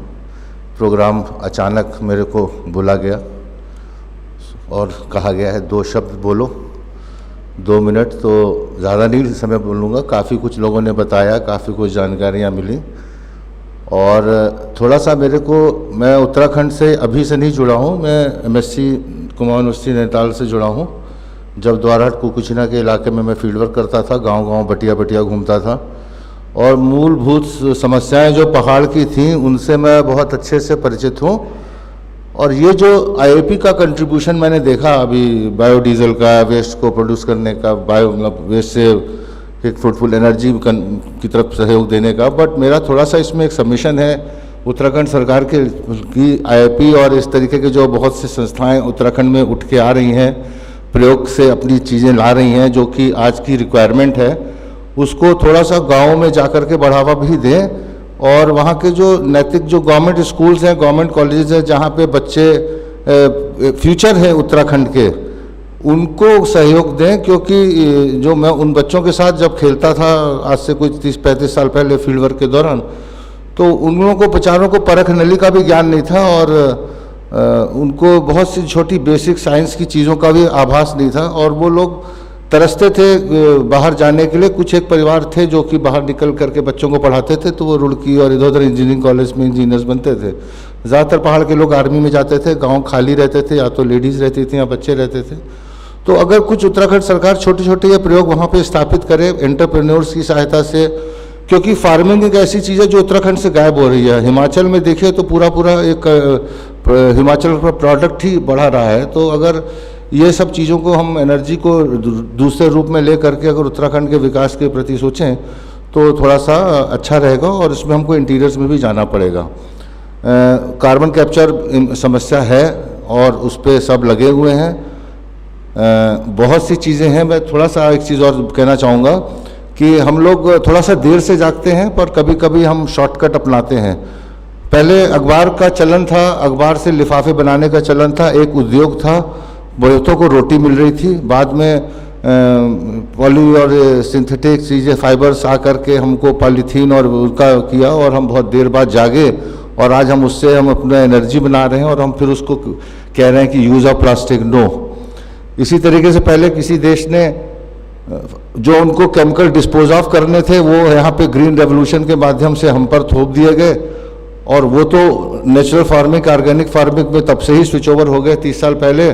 हम आज जागे हैं जब हमारे पंजाब में पानी का स्तर नीचे चला गया है, खेत खाली हो गए हैं, और इस तरीके के जो बॉर्डरिंग स्टेट्स हैं, तराई के इलाके हैं, उत्तराखंड भी उनमें से एक है, इन सब में ये जो मूलभूत चीज़ें हैं जिसको हम थोड़ा सा आकर्षित हुए थे, और बेसिक नीड्स को पूरे करने के लिए जो हमने सिंथेटिक प्रोग्राम अपना लिया था, उसका आज हम दुरुपयोग देख करके पछता रहे हैं, और हम आगे बढ़ रहे हैं। मैं आईआईपी के टीम को बहुत बधाइयाँ देता हूँ और आभार व्यक्त करता हूँ कि आगे भी ऐसे कार्य करते रहेंगे। 2-3 चीज़ें मुझे भी बहुत पसंद आई हैं, क्योंकि मैं भी अभी सेवानिवृत्त होकर के किसानी की तरफ जा रहा हूँ, तो मैं यहाँ से कुछ ज्ञान लेके ही जा रहा हूँ। आप सबका बहुत बहुत धन्यवाद।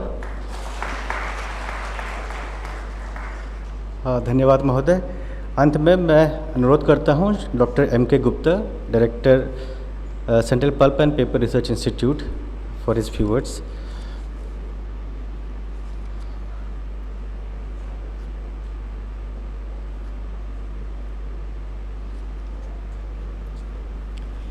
इस सभागार में उपस्थित सभी लोगों को मेरा नमस्कार। मैं CPPRI, जो कि भारत सरकार का DPIIT का हिस्सा है, और हम लोग पल्प एंड पेपर इंडस्ट्री के लिए काम करते हैं। At present we are producing around 23 to 24 million tons of paper, but at present we are producing around 17 to 18 million ton paper from our recovered paper। जो हमारे घरों से जो कागज़ निकलता है उससे हम 17 से 18 मिलियन टन बना रहे हैं, लेकिन हम अपने घरों से अच्छी तरह से रिकवर नहीं कर पा रहे हैं। ये बड़े बड़े हाउसेस से, बड़ी बड़ी कॉलोनियों से इकट्ठा हो जाता है, लेकिन हमारे घरों में, कॉलोनियों में, स्कूलों में ये अधिकतर म्यूनिसिपल सॉलिड वेस्ट की फॉर्म में जा रहा है। जहाँ पे डिसेंट्रलाइज वे में ये कलेक्ट हो रहा है, वहाँ पे ये इंडस्ट्री तक नहीं पहुँच पा रहा है। तो इसके लिए एक मुहिम हम लोग चला रहे हैं भारत सरकार की तरफ से, कि हम लोग अभी घर में कूड़ा इकट्ठा करते हैं, गीला कूड़ा, सूखा कूड़ा, ये कंसेप्ट चल रहा है। इस सूखे कूड़े को मैं, पेपर इंडस्ट्री में मेरा इंटरेस्ट है, तो इसको मैं 2 पार्ट में चाहता हूँ कि सूखा कूड़ा जो हम इकट्ठा करें, पेपर एंड नॉन पेपर। सूखे कूड़े में से हम पेपर को अलग इकट्ठा करें, उसको अलग से एक चैन बना करके उसको इंडस्ट्री में वापस पहुंचाने का हमारा प्रयास होना चाहिए। अभी हम 7 से 8 million ton imported waste paper खरीदते हैं, क्योंकि इंडियन वेस्ट पेपर हमारी रिकवरी अच्छी नहीं है। We are recovering just only 45 to 50%, and remaining production is coming from the imported waste paper, and we are pumping $3 to $4 million from India to the European countries for purchasing of this imported paper. And at present we are procuring around 1 million ton newsprint from the European countries, because their newsprint is quite good and our newsprint is quite costly, and the quality is not matching with that. But we can circulate we are working on circular economy, so nothing is waste. We can recover the paper from our houses, our colonies, and it should go to the industry, and we have to develop the linkage for that one, because it is a door-to-door exercise, and someone have to educate the person, and awareness programs are required for that. From this forum, I just request to all of you, please be the ambassador of CPPRI and propagate this thing in the best way. Thank you. Thank you very much, sir. With this, we come to the end of this session. With this, we come to the end of the session. I thank all the speakers on the dais as well as the dignitaries who had shared their reviews on our offerings to the Uttarakhand state. With this, thank you very much, and let me now hand over to Dr. Kritika for further proceedings. Please. Thank you, Dr. Thakre, for conducting this session. And with these exciting discussions, I hope our dignitaries are eager to visit our lab facilities. At the end of the event, we are offering lab facilities where our dignitaries get acquainted with the real-time facilities available at CSIR-IIP. So please contact Dr. Ashish Kumar for lab visit. And also we had displayed our major technologies through models and exhibits in the gallery area outside the auditorium, where our dignitaries can visit and have discussion with our scientists experts. Now I request all our dignitaries to join over a cup of tea, please. And we'll all assemble at 12:20 again back in the auditorium.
नमस्कार, आप सभी का अभिवादन। मैंने पिछले वर्ष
Please take your seats.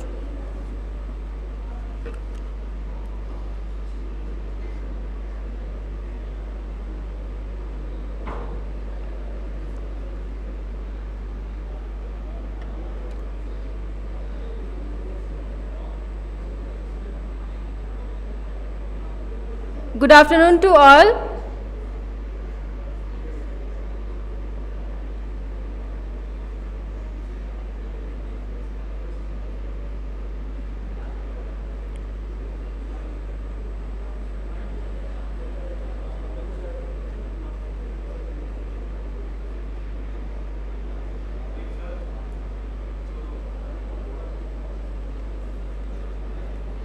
Good afternoon to all.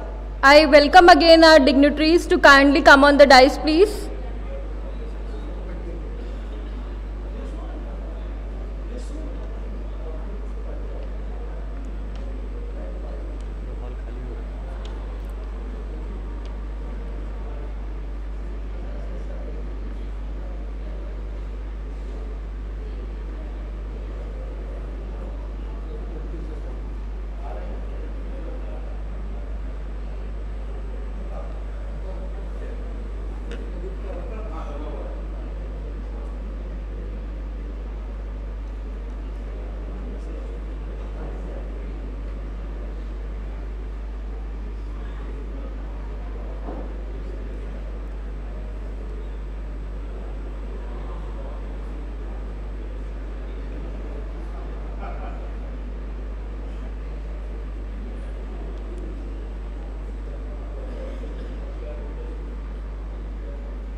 जो बाहर है वो प्लीज अंदर आ जाएं।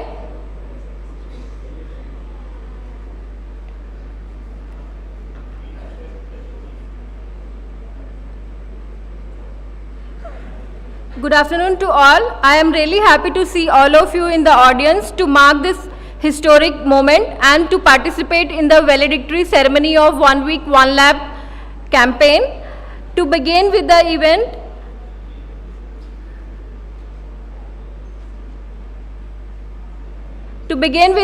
in this session we will listen from our dignitaries for their views and experiences. First, I would like to request Dr. Anjan Ray, Director CSIR-IIP, to present a summary of the events organized and takeaway from CSIR-IIP's 1 week 1 lab campaign. Sir, please.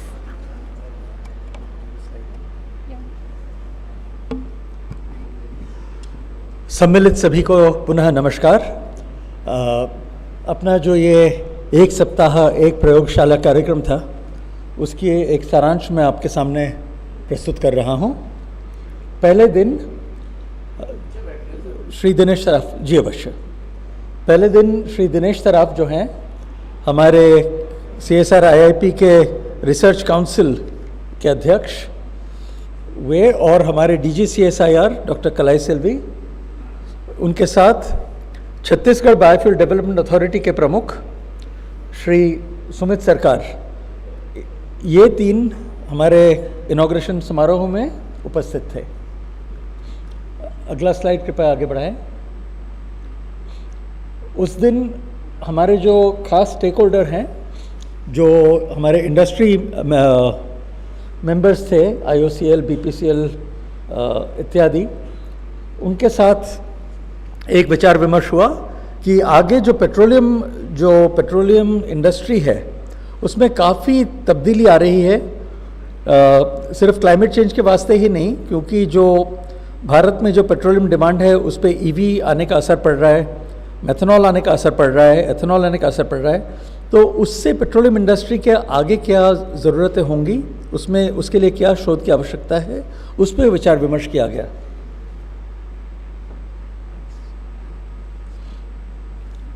अगले दिन इसी सभागार में हम लोगों ने doctor B.R. Ambedkar की जयंती और CSIR-IIP का स्थापना दिवस मनाए।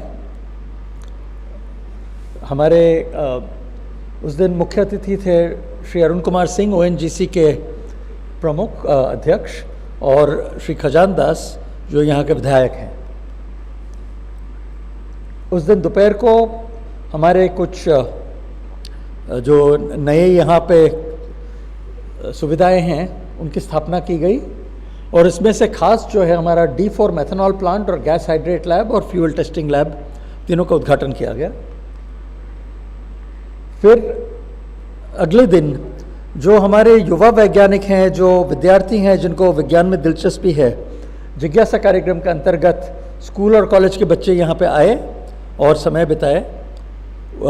एक बड़ा दिलचस्प क्विज रहा कि जो प्रेजेंटेशन, जैसे आज प्रेजेंटेशन हुए थे वैसे प्रेजेंटेशन हुए, फिर उनको उन प्रेजेंटेशन के ऊपर सवाल पूछे गए। तो जब उनको मालूम था कि पुरस्कार उसी जवाबों से आएंगे, तो सबने बड़े गौर से प्रेजेंटेशन देखे। और उसके बाद अलमनाई मीट CSIR-IIP में पिछले 60 साल में जो लोग यहाँ से पढ़ के, प्रशिक्षण करके या नौकरी करके गए हैं, उनमें से हमारे पुराने निदेशक श्री सुधीर सिंघल, डॉक्टर M.O. गर्ग और हमारे पुराने कॉलीग्स काफ़ी आके उन्होंने अपनी प्रस्तुतियाँ दी। फिर क्योंकि हमारा ये परिसर जो है नैसर्गिक परिसर है, हमारे यहाँ पे 212 तरीके के पंछियाँ, 100 से ऊपर तरीके की तितलियाँ मिलते हैं। तो विविध चीज़ों की फोटोग्राफी राउंड हमने किए। ये जो आप देख रहे हैं, ये इस बटरफ्लाई को कहते हैं रस्टिक, ये है हमारा बारबेट, ये जो है जंगल बैबलर का अंडा, और ये खाकर। ये सब उसी दिन फ़ोटो लिए गए हैं नेचर वॉक के अंदर। हमारा लगभग 100 एकड़ फॉरेस्ट एरिया है, उसी में हम लोगों ने शहर से आए हुए लगभग 60 लोगों को हम लेके गए थे। और ग्राउंड वाटर रिचार्ज और वाटर कंजर्वेशन प्रोग्राम का एक लॉन्च हुआ, जो हम NIH से हम आगे मदद लेते रहेंगे। और एक कंस्ट्रक्टेड वेटलैंड का एक तैयारी चल रही है। अगला दिन हमारे एविएशन फ्यूल पे जो कामयाबी है उसको लेकर दिल्ली में विचार विमर्श रहा और एक इंडस्ट्री मीट रही। तो इसके साथ हमारा जो दिलसाफ ब्रांड है, drop in liquid sustainable aviation automotive fuel, उस ब्रांड का विमोचन किया गया। उसी दिन जब हम दिल्ली में थे, हमारे कुछ साथी डॉक्टर मनोज श्रीवास्तव और डॉक्टर श्री पंकज आर्या, डॉक्टर दुर्गेश पंत स्वयं चंपावत के गांव में थे, जहाँ पे ग्राम चौपाल्स एक आयोजन किया गया। स्कूल के काफ़ी बच्चे थे इसमें। तो अपना यही सोच है कि आदर्श गांव बनेगा, आदर्श गांव से आदर्श डिस्ट्रिक्ट बनेगा, आदर्श डिस्ट्रिक्ट से आदर्श प्रदेश और आदर्श प्रदेश से आदर्श देश बनाने के लिए हम क्या कर सकते हैं सतत विकास के लिए, ताकि लोग समझें कि विकास का केंद्र ऊर्जा है और ऊर्जा जब सतत होगा तब विकास भी सतत होगा। इंस्टीट्यूट एकेडेमिया कनेक्ट, क्योंकि हम बहुत सारे इंस्टीट्यूट के साथ काम करते हैं, ये कल था। और साथ साथ ही हमारा MSMEs, जिनके साथ हम लोगों ने काफ़ी प्रगति हासिल की है, उनके साथ दिल्ली में मीटिंग रहा। हमारे माननीय मंत्री महोदय डॉक्टर जितेंद्र सिंह उसमें उपस्थित थे। और MSME के सेक्रेटरी श्रीमती मार्सी इपाओ, उन्होंने MSME में क्या क्या उपलब्धियां हैं सरकार से, उसके बारे में काफ़ी जानकारियां दी। और उसके साथ आज ये जो कार्यक्रम है, आज हम प्रदेश के साथ विचार विमर्श कर रहे हैं।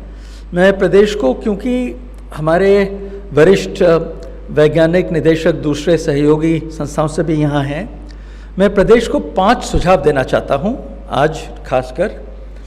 पहला सुझाव ये होगा कि अपशिष्ट जो भी है यहाँ पे, अपशिष्ट से मूल्य हासिल करने के लिए एक स्टेट लेवल टास्क फोर्स बनाया जाए, जिसमें हम लोग कोशिश करेंगे कि 1 साल में देहरादून का 10% अपशिष्ट को कैसे उपयोग करें उसकी परिकल्पना बन जाए और 3 साल में वो परिकल्पना वास्तव हो जाए।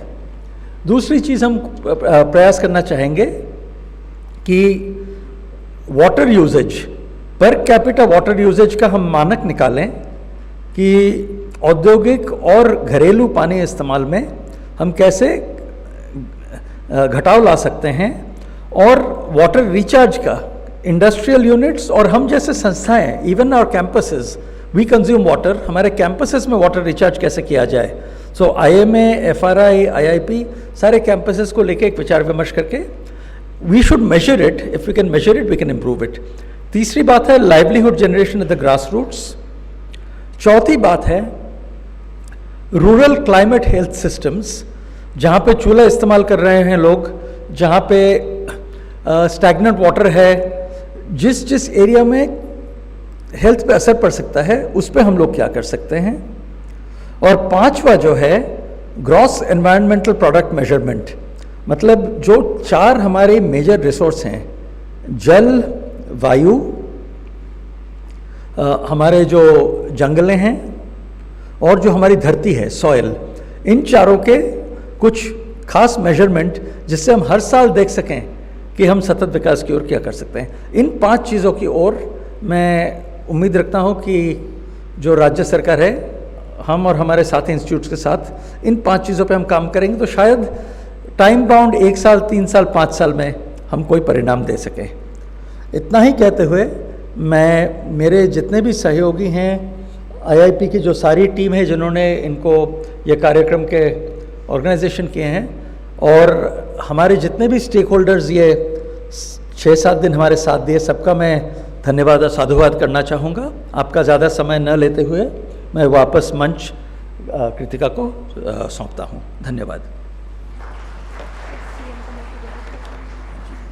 अच्छा हाँ, एक चीज़ मुझे संदेश मिला कि हमारे माननीय मुख्यमंत्री महोदय जो आने वाले थे नहीं आ पाए, तो उन्होंने कष्ट करके हमें एक आभासी उन्होंने एक संदेश भेजा है, तो मैं अभी वो संदेश आप सबके सामने प्रस्तुत करना चाहूँगा।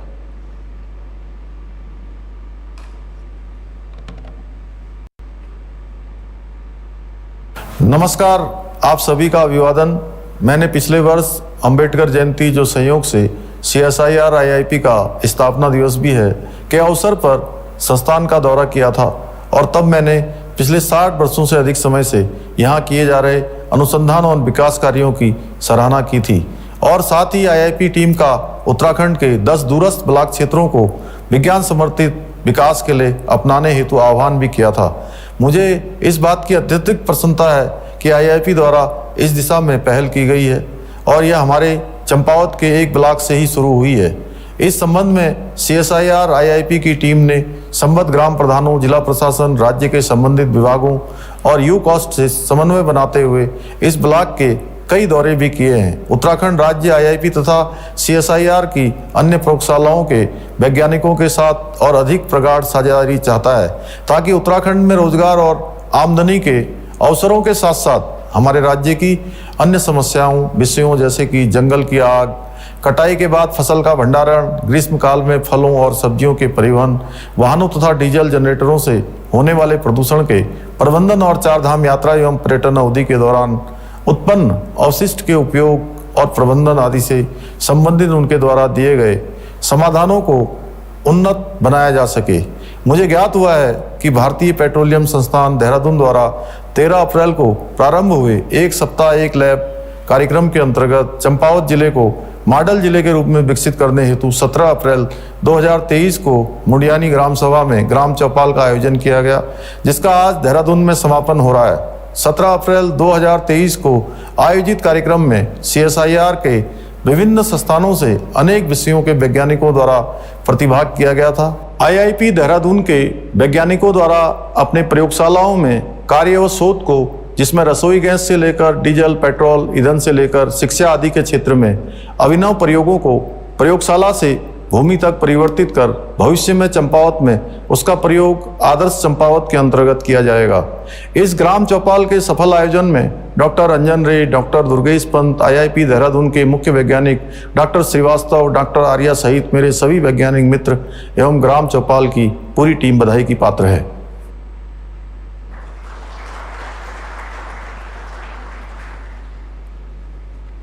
धन्यवाद मुख्यमंत्री जी, and thank you Dr. Anjan Ray for the brief summary of the CSIR-IIP's 1 week 1 lab campaign.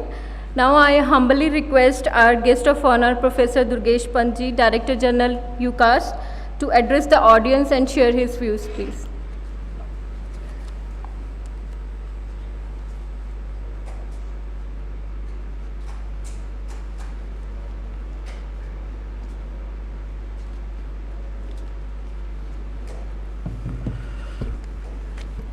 Namaskar.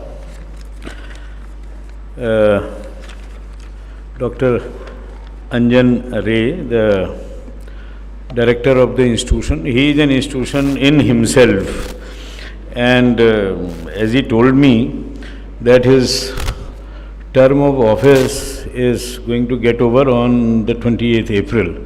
So I was kind of, I had no words, because men like Dr. Ray, they never retire actually, and he can't retire. We can't let him retire, by the way. So it's not at all possible. You will continue, you know, the kind of energy you have, the kind of this encyclopedia, the knowledge reservoir you are. So our journey will continue and continue together. All the directors, the eminent directors and heads of different institutions who are around, see, day before we were in Champawat, so it was quite an exciting time, and Dr. Gothyal is here, Dr. Srivastav is here. So we had such an experience, because not only these scientists were interacting with the villagers, with the children, they were somehow telling them about all these technologies, which at times seems to be so very ticklish and complex.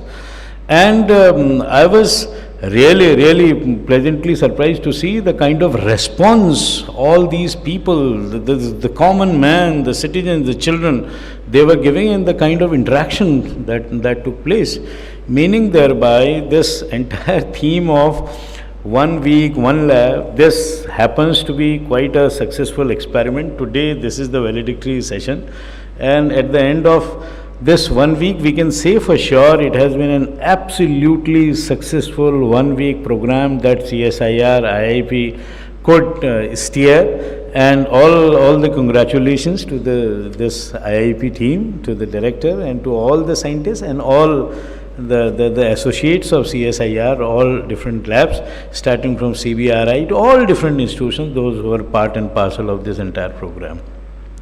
See, having said this, because Honorable Chief Minister, he was slated to come to this program, but because of very unavoidable reasons could not make it, but he ensured that he could send the message to all the scientific fraternity, to this entire, this CSIR, to all the scientists, that government is looking forward, you know, to have a very active participation and collaboration and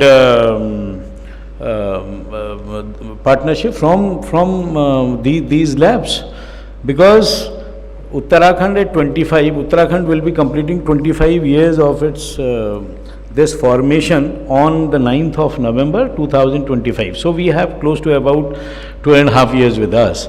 And without science and technology, this objective of the government that we just got to double the GDP of the state, that we got to do something spectacular to all in different domains, it's simply not possible without the involvement, engagement of our scientific fraternity. So whatever technologies we have, whatever researches we do, we need to take all those researches on ground, and for that Uttarakhand government is more than willing to offer whatever it has in terms of, you know, this one district, others district program, that is Champawat, or Uttarakhand at 25. So that was the message conveyed by the Honorable Chief Minister. Again, we have, because during this Char Dham Yatra, again, we happen to have a lot of issues with regard to landfills. Close to 40 lakhs pilgrims we are. This year also large number of registrations are there. And at the end of this entire yatra, we are left with all those landfills, all those issues.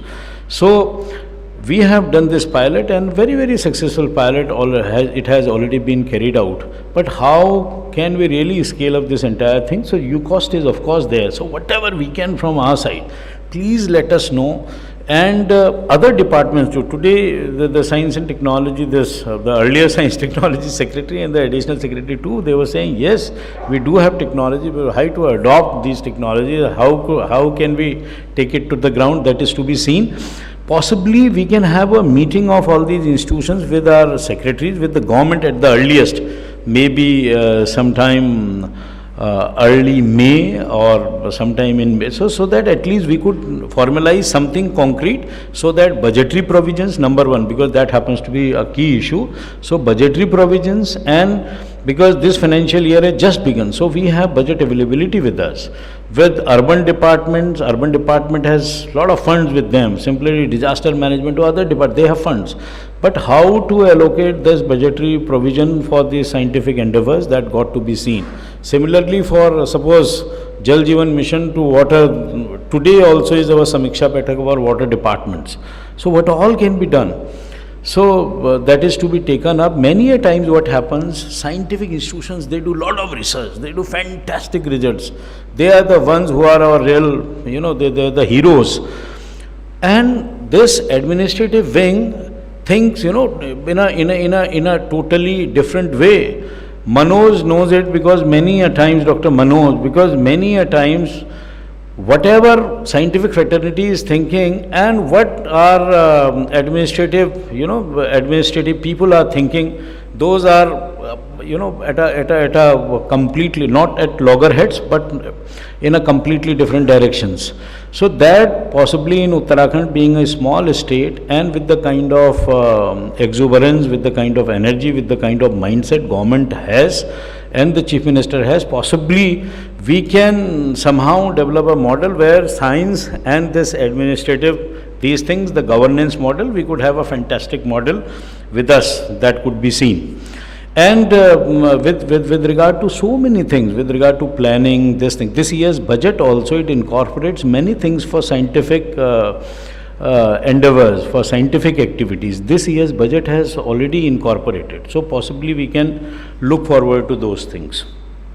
See, we are, because Dr. Ray referred to a few things, state level task force. That's a fantastic idea.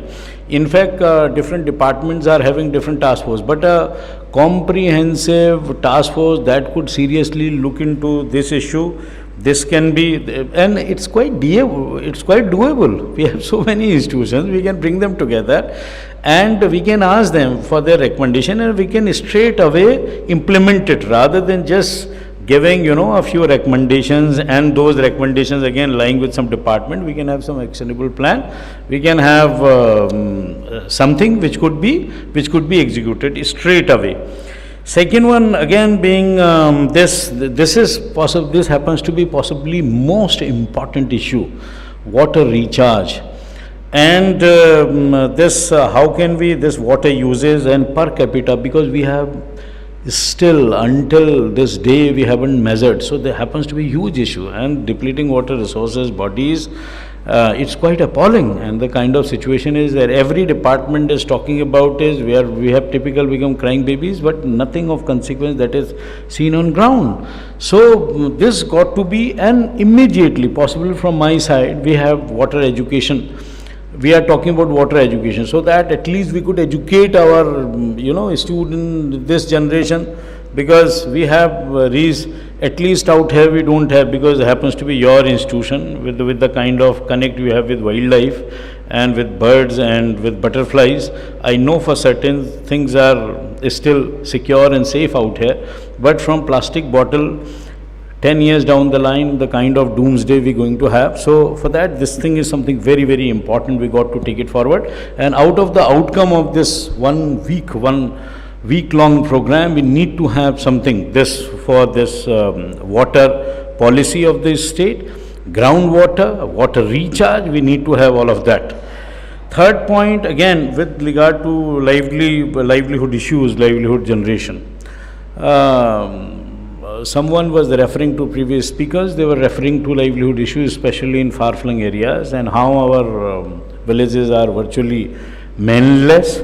So unless there are livelihood opportunity, science and technology could definitely, it is something, it can provide magnificent tool in terms of, not only generating livelihood issues, but at the same time generating newer avenues, newer dimensions. And in these times of circular economy, for certain rural segments to urban areas, we can have all this. But water and this thing, it's a long term thing, but water recharge and the waste, waste management, that part could be immediately done.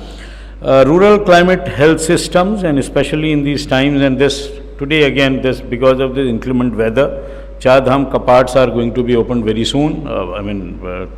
2 days on 22nd Gangotri Dham's kapat, again those going to be opened. But this inclement weather, we don't know what is all going to happen. The kind of situation is there. So in this time and era, which is absolutely volatile, complex, uncertain and ambiguous, the kind of this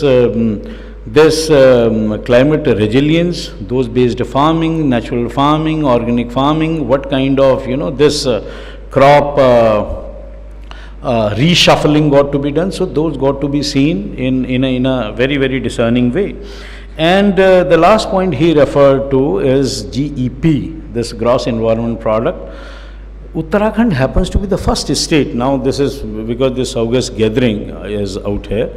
Uttarakhand happens to be the only state, not in the country but in the world, that has introduced gross environment product. Cabinet has already cleared it. Now we are looking forward to, other than GDP, because GDP of course we have, but GEP, how can we have GEP fully endorsed and implemented in this state so that it becomes part of every plan, part of everything that we do, whatever in terms of soil, in terms of water, in terms of forest, in terms of air, how is this plan is going to impact all these 4 factors got to be seen. So state is closely working, especially HESCO is closely, Dr. Anil Prakash Joshi ji, closely working towards developing an equation that incorporates all these 4 factors, and those could be factored into the main plan, into the main budgetary this thing of any. So this thing is going to be of prime importance, sir. So a few days back only we have already had a meeting with regard to GEP. So if that happens, not only IIP, because energy happens to be the nucleus of all plans, everything, whatever is around us, past 250 years since first industrial era, and from kerosene and fossil fuel and to this day, we are all, ultimately this becomes the need. This becomes the basic thing, this becomes the measure of advancement, this becomes, this nucleus point of power. You have more energy, you are energy surplus, it means in terms of pelf, in terms of power, you are everything. So for that, at a state level, Uttarakhand happens to have this uniquely placed position at the moment where we can, from our side, we can propose, we can implement GEP in such a beautiful way that not only it becomes a model for the whole country, but for the entire world. So this is going to be something fantastic we can come up with. In this entire fraternity, possibly we can work on these lines. Now, because I had been asked to talk something about this Champawat. This model happens to be something very interesting and brainchild of our Honorable Chief Minister. What he thought was, because Champawat is very, very uniquely placed. It's a district that has all different variations of climate. So number one, and rural, urban, this segment and urbanization, and in terms of all different factors, this is a beautifully placed district. So the whole idea was that if at all we could implement all our plans properly and involving all our scientific institutions like IIP in case of energy, in case of this biofuel systems, in Gud Bhatti, to all these technologies that the institution has developed. So that happens to be the test bed for experimenting those things. So if at all we could do that, we will see that in a year's time the kind of response we are getting. And the stakeholders are the people of that area, they are all involved. And this is what our scientists could witness during this Gram Chaupal. And very interestingly, the office of the Prime Minister, office of the Principal Scientific Advisor of the country, Dr. Sood's office, is 100% so very enthusiastically they are involved. The other day, the team was there, they are displaying technologies, all those, because technologies are there, the startups are there. But how those startups are finally going to make an impact on the lives of people, affordable, compatible, those technologies which could really change, transform, metamorphosize the lives of people, is that happens to be the issue. So PSA office is closely, very, very closely working in Champawat district, so that they have envisaged a day and time when at least we have like this GEP, we will have a model, we could say yes, we could do this, and it could have scientifically and evidence based.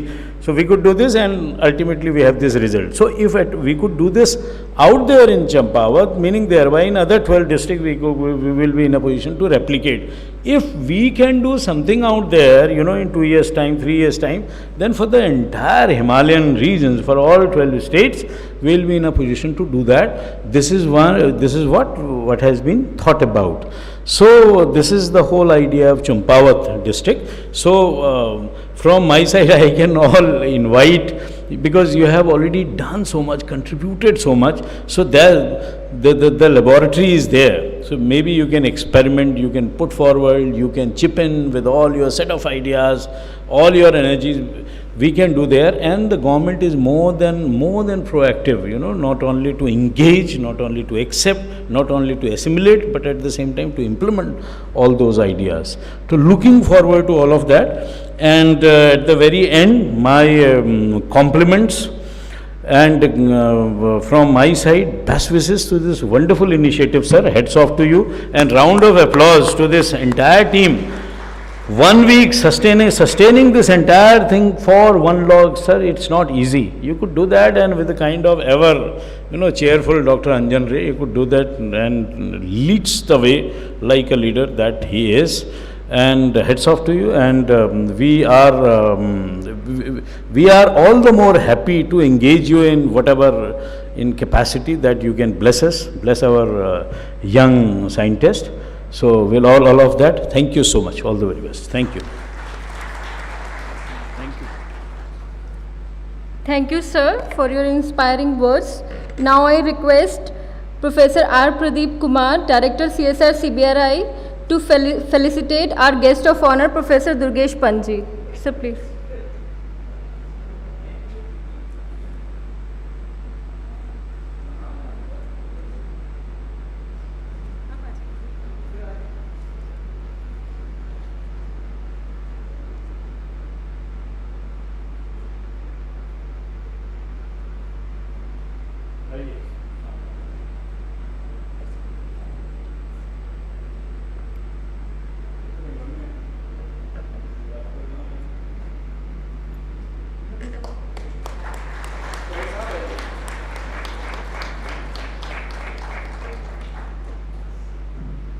Thank you, sir. I request our special guest, Professor R. Pradeep Kumar, Director CSIR-CBRI Roorkee, to address our audience. Please, sir.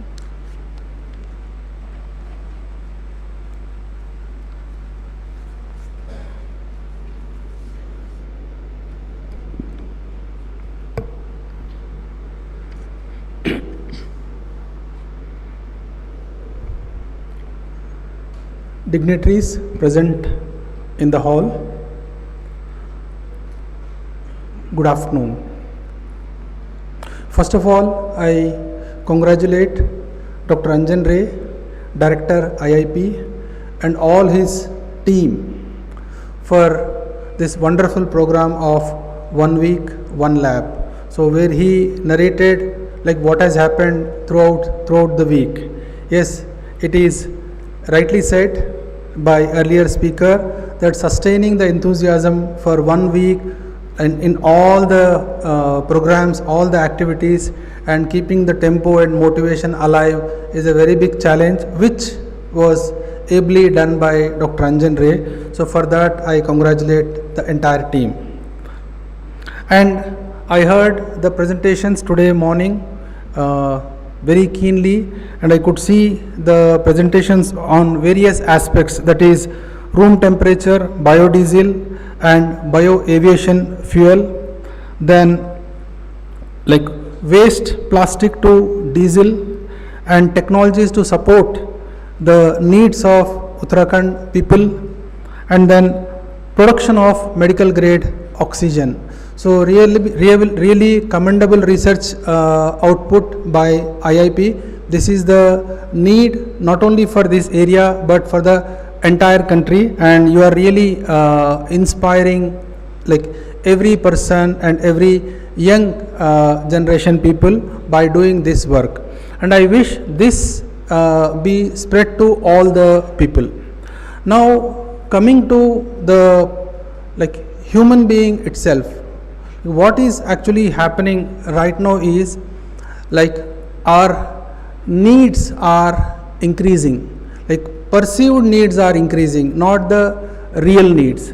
तो हम दो हिस्सों में इसको बांट सकते हैं, एक तो सामान्य आकांक्षा और दूसरी तरफ है महत्वाकांक्षा। तो सामान्य आकांक्षा में जो तीन चीज़ आती है, रोटी कपड़ा और मकान, तो ये हमको अगर ये तीन मिल जाते हैं तो life can go on smoothly. मगर there are many other things which are not like we cannot meet only with these three things. तो उस महत्वाकांक्षा के अंदर और तीन चीज़ आ गए, एक तो हो गया ट्रांसपोर्टेशन, और दूसरा हो गया कम्युनिकेशन, एंड तीसरा बहुत बड़ा अभी फ्लरिशिंग इंडस्ट्री है एंटरटेनमेंट। तो इन सारे ज़रूरतों को पूरे करने के लिए हमको क्या चाहिए? दो तरह के ईंधन, एक तो है पैसा और दूसरी तरफ है जो real what you call moving agent, that is like diesel, petrol, what ever all these things, जिस विषय पर CSIR का एक लैब कम्प्लीटली डेडिकेटेड है उसके ऊपर काम कर रहा है। मगर इतने साल के बाद पिछले 50 साल में ऐसा क्या हो गया कि ह्यूमन बीइंग का एग्जिस्टेंस ही क्वेश्चनेबल हो गया है? तो हमारा जीवन शैली, तो ये जीवन शैली के ऊपर हम जब तक काम नहीं कर सकेंगे तो ये वैज्ञानिक का जो भी आउटपुट है वो लाइक काफ़ी नहीं होने वाला है। It's not possible. ये एक वर्ड आपने सुना होगा EMI, okay, equated monthly installments. तो हमारे पास कुछ पैसा है मगर उससे 10, 20, 40, 50 गुना का वस्तु हमको चाहिए, तो इजीली हम बाज़ार से वस्तु हमारे पास ला रहे हैं और नेक्स्ट से 20 ईयर्स हम उसके ऊपर खर्च कर रहे हैं, and we are paying that is okay, may be allowed in one person's life span, it is possible. But when it comes to using the natural resources which are there available in nature, जिसका हकदार future generation है, क्या हम ये spend कर सकते हैं क्या? ये बहुत बड़ा क्वेश्चन है। तो मैं यूकॉस्ट डायरेक्टर जनरल के सपन जी को रिक्वेस्ट करता हूँ कि ये भी एक मुद्दा आप ये टास्क फोर्स को दीजिए कि कितना हमारे हक में है, कितना हमारे हक में नहीं है। अगर कितना हमारे हक से ज़्यादा हम यूज़ कर रहे हैं तो उसके ऊपर कुछ रेगुलेशन होना चाहिए। तो ये जो नेचर है ना, नेचर में जहाँ तक मैं समझता हूँ, मैं बात कर रहा हूँ, नेचर में 4 अवस्थाएं हैं, पदार्थ अवस्था, प्राण अवस्था, जीव अवस्था, ज्ञान अवस्था, 4। पहले 3 अवस्थाएं एब्सोल्युटली कोएग्जिस्टेंस में है, एक दूसरे के साथ सहअस्तित्व में अपना मतलब जो भी एग्जिस्टेंस है वो कर रहे हैं। ये जो ज्ञान अवस्था का जो जिसमें इंसान है, तो इंसान is not able to coexist with this other 3। So वो एक हमको अंदर लाना है, क्योंकि एक वैज्ञानिक जैसे मॉडल डिस्ट्रिक्ट बन रहा है ना, वैसा ही एक मॉडल वैज्ञानिक हमको चाहिए, ओके, जिसकी जीवन शैली कोएग्जिस्टेंस में है। अगर ये अपन नहीं प्रोड्यूस करेंगे तो बार बार जो अपना टारगेट है वो तो मूविंग टारगेट होते रहेगा। तो ये पॉइंट्स हमको बहुत इम्पॉर्टेंट है, क्योंकि हमारा जो टाइम स्केल है ना, टाइम स्केल में हम विश्व के स्तर पर सोचते हैं तो बहुत छोटा है हमारा टाइम स्केल। साइज भी देखते हैं, साइज में विश्व के स्तर पर देखते हैं तो बहुत ही साइज छोटा है हमारा, धरती का ही साइज छोटा है, और जितना समय हम रहेंगे वो तो और भी छोटा है। ये दो स्केल में हम मतलब हमको गिन नहीं सकते, मतलब we are speck compare to the universe. But एक स्केल है जिसमें हम पूरे विश्व को हमारे अंदर समा सकते हैं, वो है ज्ञान। तो जो आदमी के लिए ये वरदान समझिए, जो भी समझिए, ज्ञान है ना, ये ज्ञान को हम ऐसे इस्तेमाल करना चाहिए कि कोएग्जिस्ट कैसे हो। तो दोनों तरफ से, एक मेटेरियल के साथ और एक आदमी के साथ कोएग्जिस्ट कैसे हो। तो मेटेरियल के साथ कोएग्जिस्ट में दो है, नियम और नियंत्रण। तो जिसको सरकार, अगर आदमी क्रॉस कर रहा है तो सरकार उसको थोड़ा मतलब कंट्रोल में लाए, और आदमी के साथ कोएग्जिस्ट करने के लिए एक ही मंत्र है, वो न्याय। ये दोनों हम अगर देख सकते हैं और आगे पीढ़ी को हम दे सकते हैं तो बहुत बहुत बहुत अच्छी दुनिया हम आगे देख सकते हैं, हमारे लाइफ टाइम में ही देख सकते हैं इसको। तो इसके साथ मैं यहीं पे रोकता हूँ, और मेरे को ये जो मौका दिया गया है बोलने के लिए, ये 1 वीक 1 लैब के अंतिम कड़ी में, तो उसके लिए बहुत बहुत धन्यवाद हूँ। And once again I congratulate doctor Anjan Ray sir and his entire team for this wonderful programme. Thank you so much. Thank you, Professor. Now I request Dr. Anjan Ray, Director CSIR-IIP, to facilitate our guest by giving mementos. Professor R. Pradeep Kumar, Director CSIR-CBRI, Roorkee.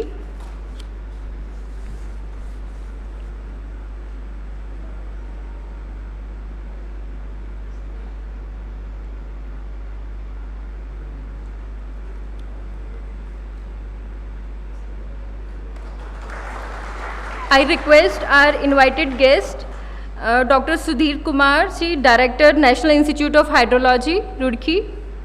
So please.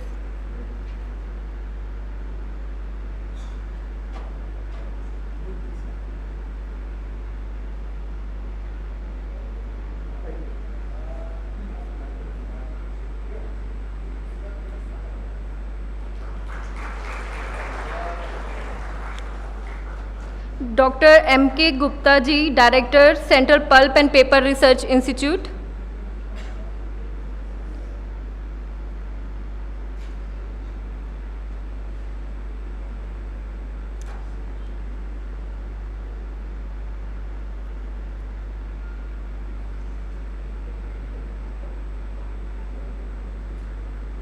Mr. Abhishek Rajvansh Ji, Director, Central Institute of Petrochemicals Technology.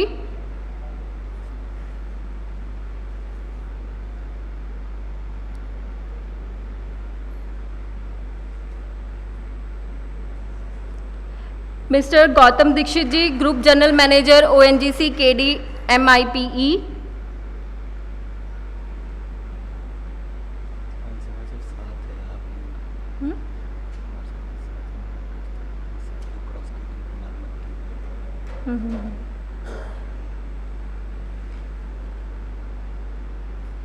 Mr. Rajendra Kumar Ji, Deputy Director, Department of Industry, Government of Uttarakhand.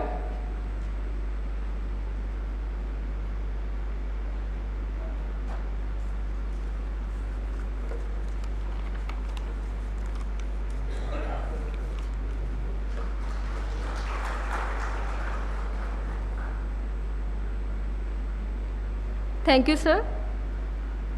There is one announcement. All our invited guests, please collect your registration kit from our registration desk or ask our officers. Thank you. Now I request Shri Anjum Sharma Ji, Senior Controller of Administration, to deliver a vote of thanks, please.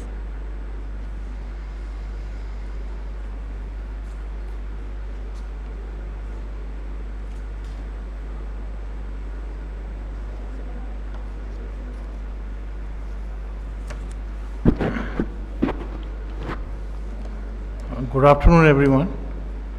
Honorable distinguished Chief Guest, Shri Pushkar Singh Dhami, Honorable Chief Minister of Uttarakhand, Guest of Honor, Professor Durgesh Pant, Director General UCOST, Professor R. Pradeep Kumar, Director CSIR-CBRA, our special guest, our Director IIP, Dr. Anjan Ray, press and media personnel and our own CSIR-IIP family. It's my profound privilege to propose a vote of thanks on this occasion. I, on behalf of the entire CSIR-IIP family and on my own personal behalf, extend a very hearty vote of thanks to the distinguished guest, Honorable Chief Minister Shri Pushkar Singh Dhami ji, Professor Durgesh Pant, Professor R. Pradeep Kumar, for accepting our invitation for this event and gracing the occasion by their august presence and agreeing to share their thoughts. We are indeed grateful to you, sir, for having taken time out from your busy schedule for being with us. During this One Lab, 1 Week campaign, we organized, as you may be knowing, several events, such as a curtain raiser and stakeholders meet, a sustainable aviation in India and industry meet, MSME meet and PAN CSR collaboration, the event at Bajri Court village Champavat, which has been spoken about, Institute Academy Connect for researchers, students and research institutes. I would like to express my sincere thanks to Shri Deepak Kumar, Secretary Program Implementation, Government of Uttarakhand, Dr. Vijay Kumar Jogdandre, Additional Secretary IT, Government of Uttarakhand, Shri Rajendra Kumar, Deputy Director, Department of Industry, Government of Uttarakhand, Director, Wadia Institute of Himalayan Geology, Dehradun, Director, CPET, and other dignitaries present for expressing their views. My gratitude especially goes to our Honorable Director, Dr. Anjan Ray, sir, for his gracious support in organizing this event. I also convey my thanks to Dr. Thackeray for conducting the interactive session with state government functionaries and also for IIP offerings for the Uttarakhand state. I would also like to thank ONGC Energy Center, ONGC MRPL, IUCL and Sud Kemi for their sponsorship. I extend my thanks to all the speakers, panel members, organizing committee members, press and media personnel, HODs, scientists, technical and non-technical staff, volunteers, students and all participants for their valuable contributions, guidance and support. Once again, I would like to thank everyone present for making this event a memorable success. Jai Hind.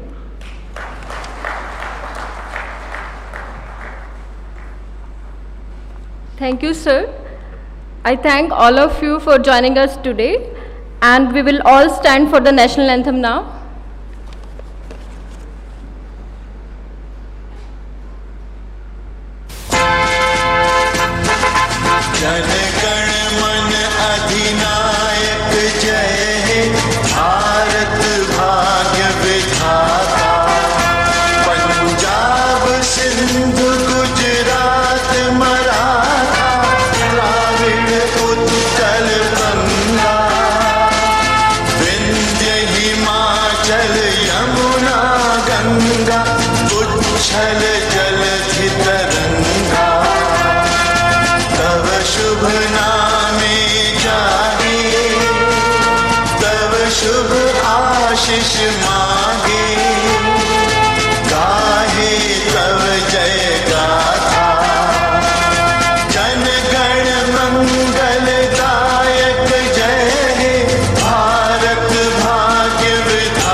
जय हिंद, जय भारत.